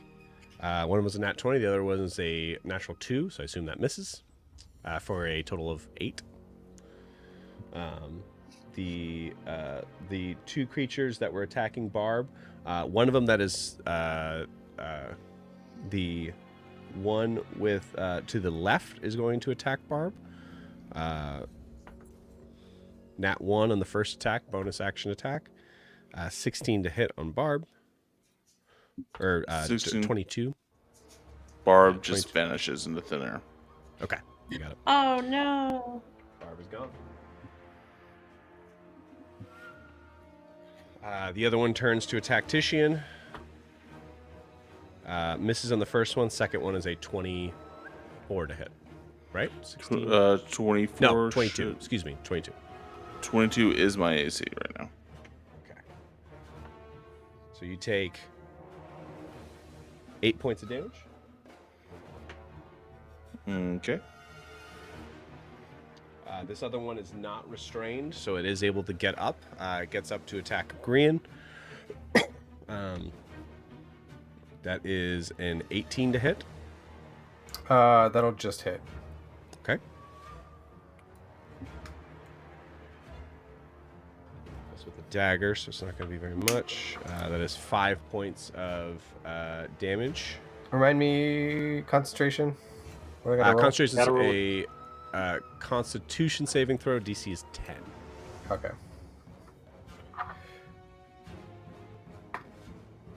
It's at an 11. We'll keep it. Okay. All right. I've got it. Don't worry, guys.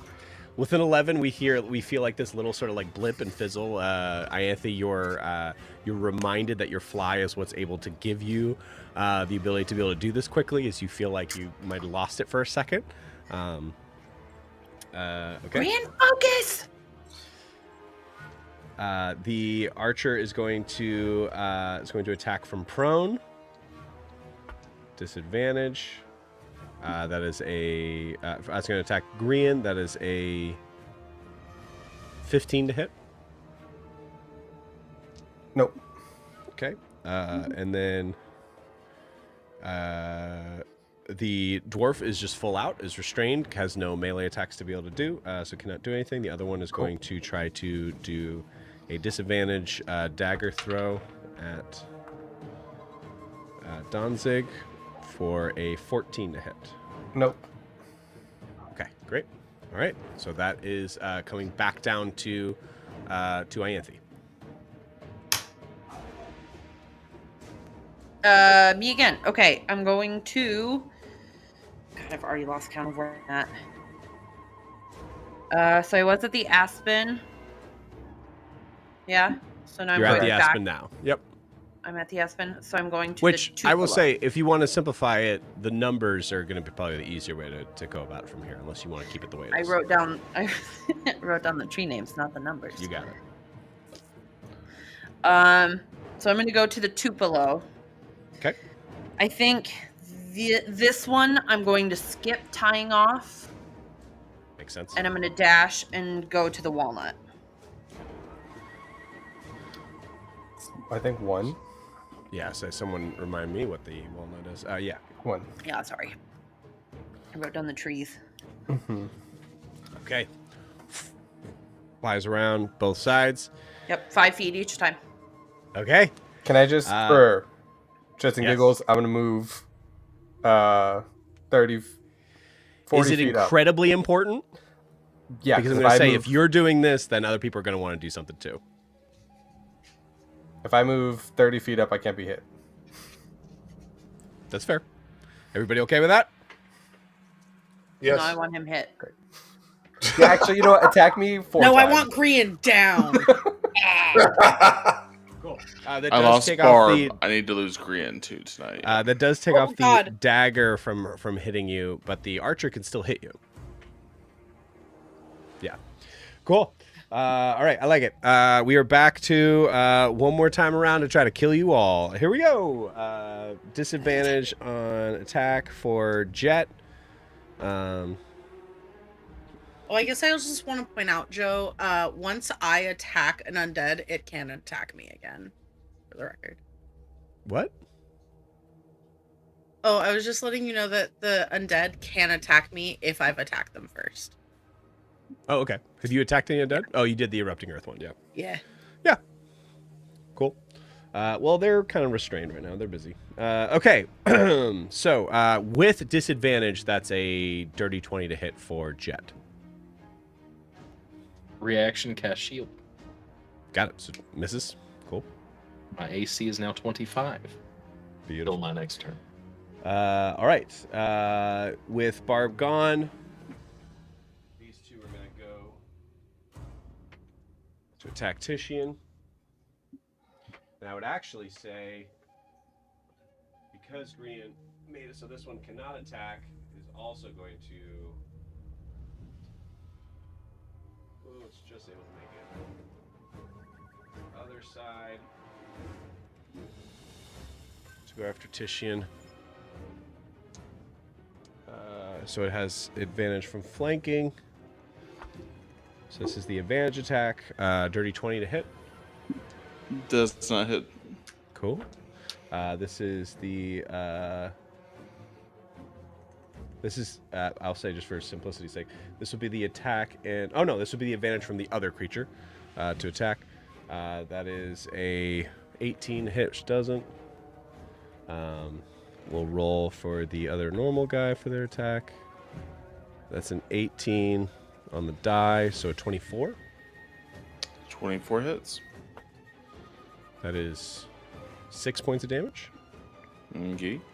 And then bonus actions from all these boys. 2, a 2, and a 14 for a dirty 20, which I think still doesn't hit. Does not hit. Look at that paladin boy go. Nah. All right. Attacking from prone on Green with disadvantage. One of them was a nat 20. And the other one is a 17 to hit. Just misses. Cool. All right.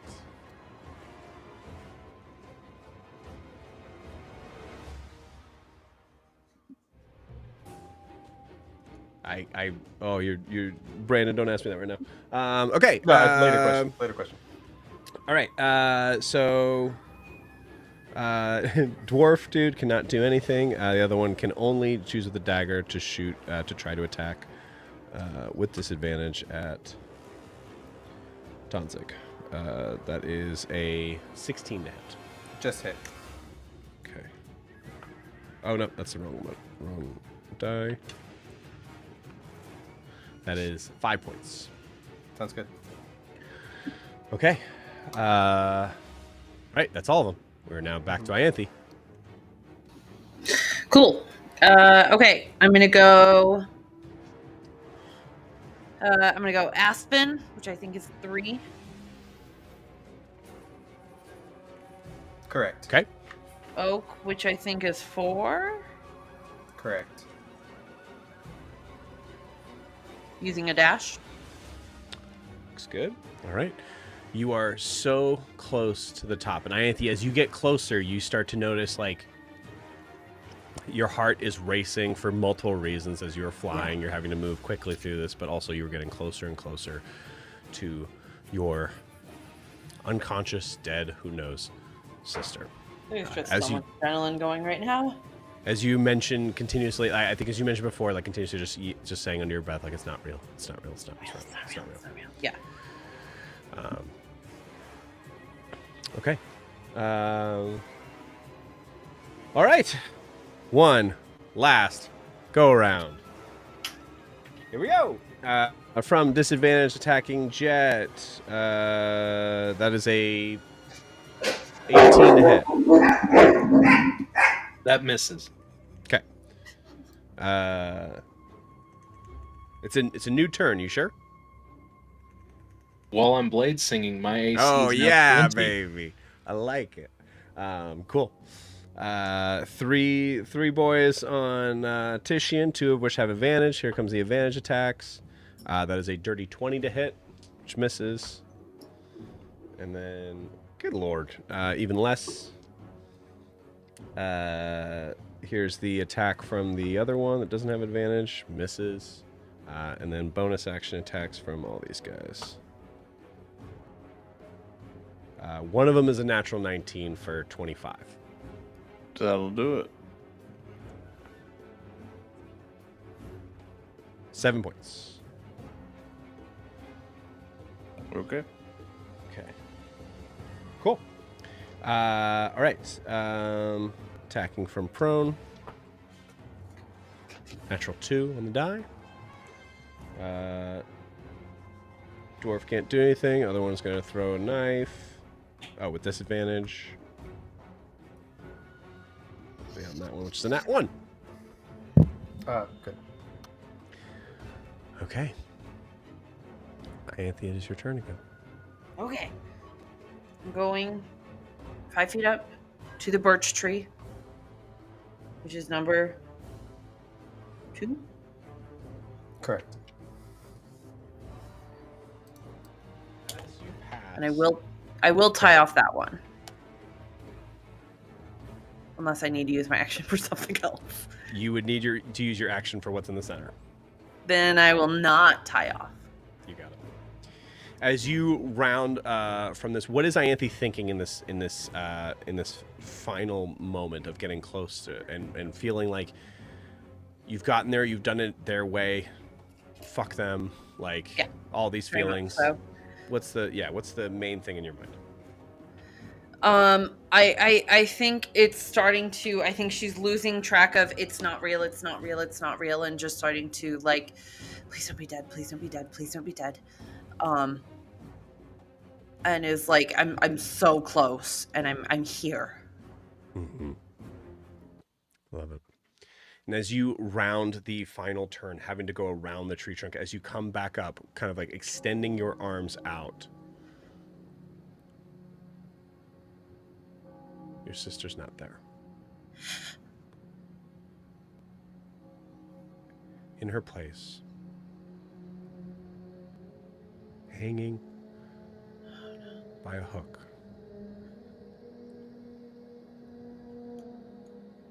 is a mirror.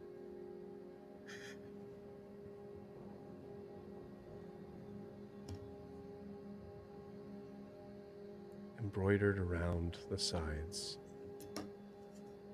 encased in silver.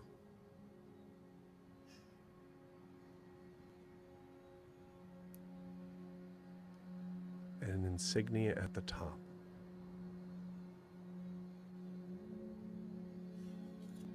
That looks like a half moon wrapped around a full circle. It looks like there's a diamond moving through it, but it is shortened on the east and west side. And there's another diamond wrapping around it. The north and south sides, shortened. Ianthe, what do you do? I look in the mirror.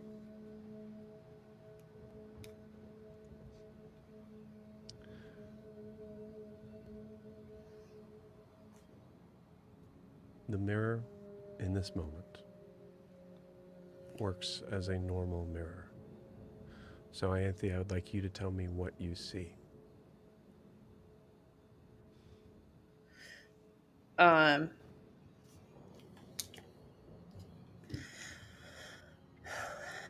I see a woman looking manic, with her hair wildly whipping around her. A wild, panicked look in her face. But as she stares at it, the face calms down and starts smirking a little bit. Like, I won.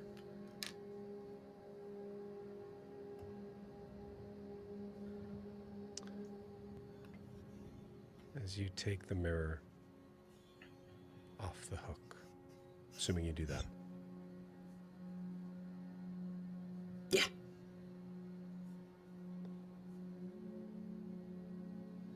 You instinctively start to float down, and you see behind you, in the tall trees that are barely able to be seen through the fog, hundreds of bright, shining blue lights. And with that, we will end tonight's session. We will see you all next week.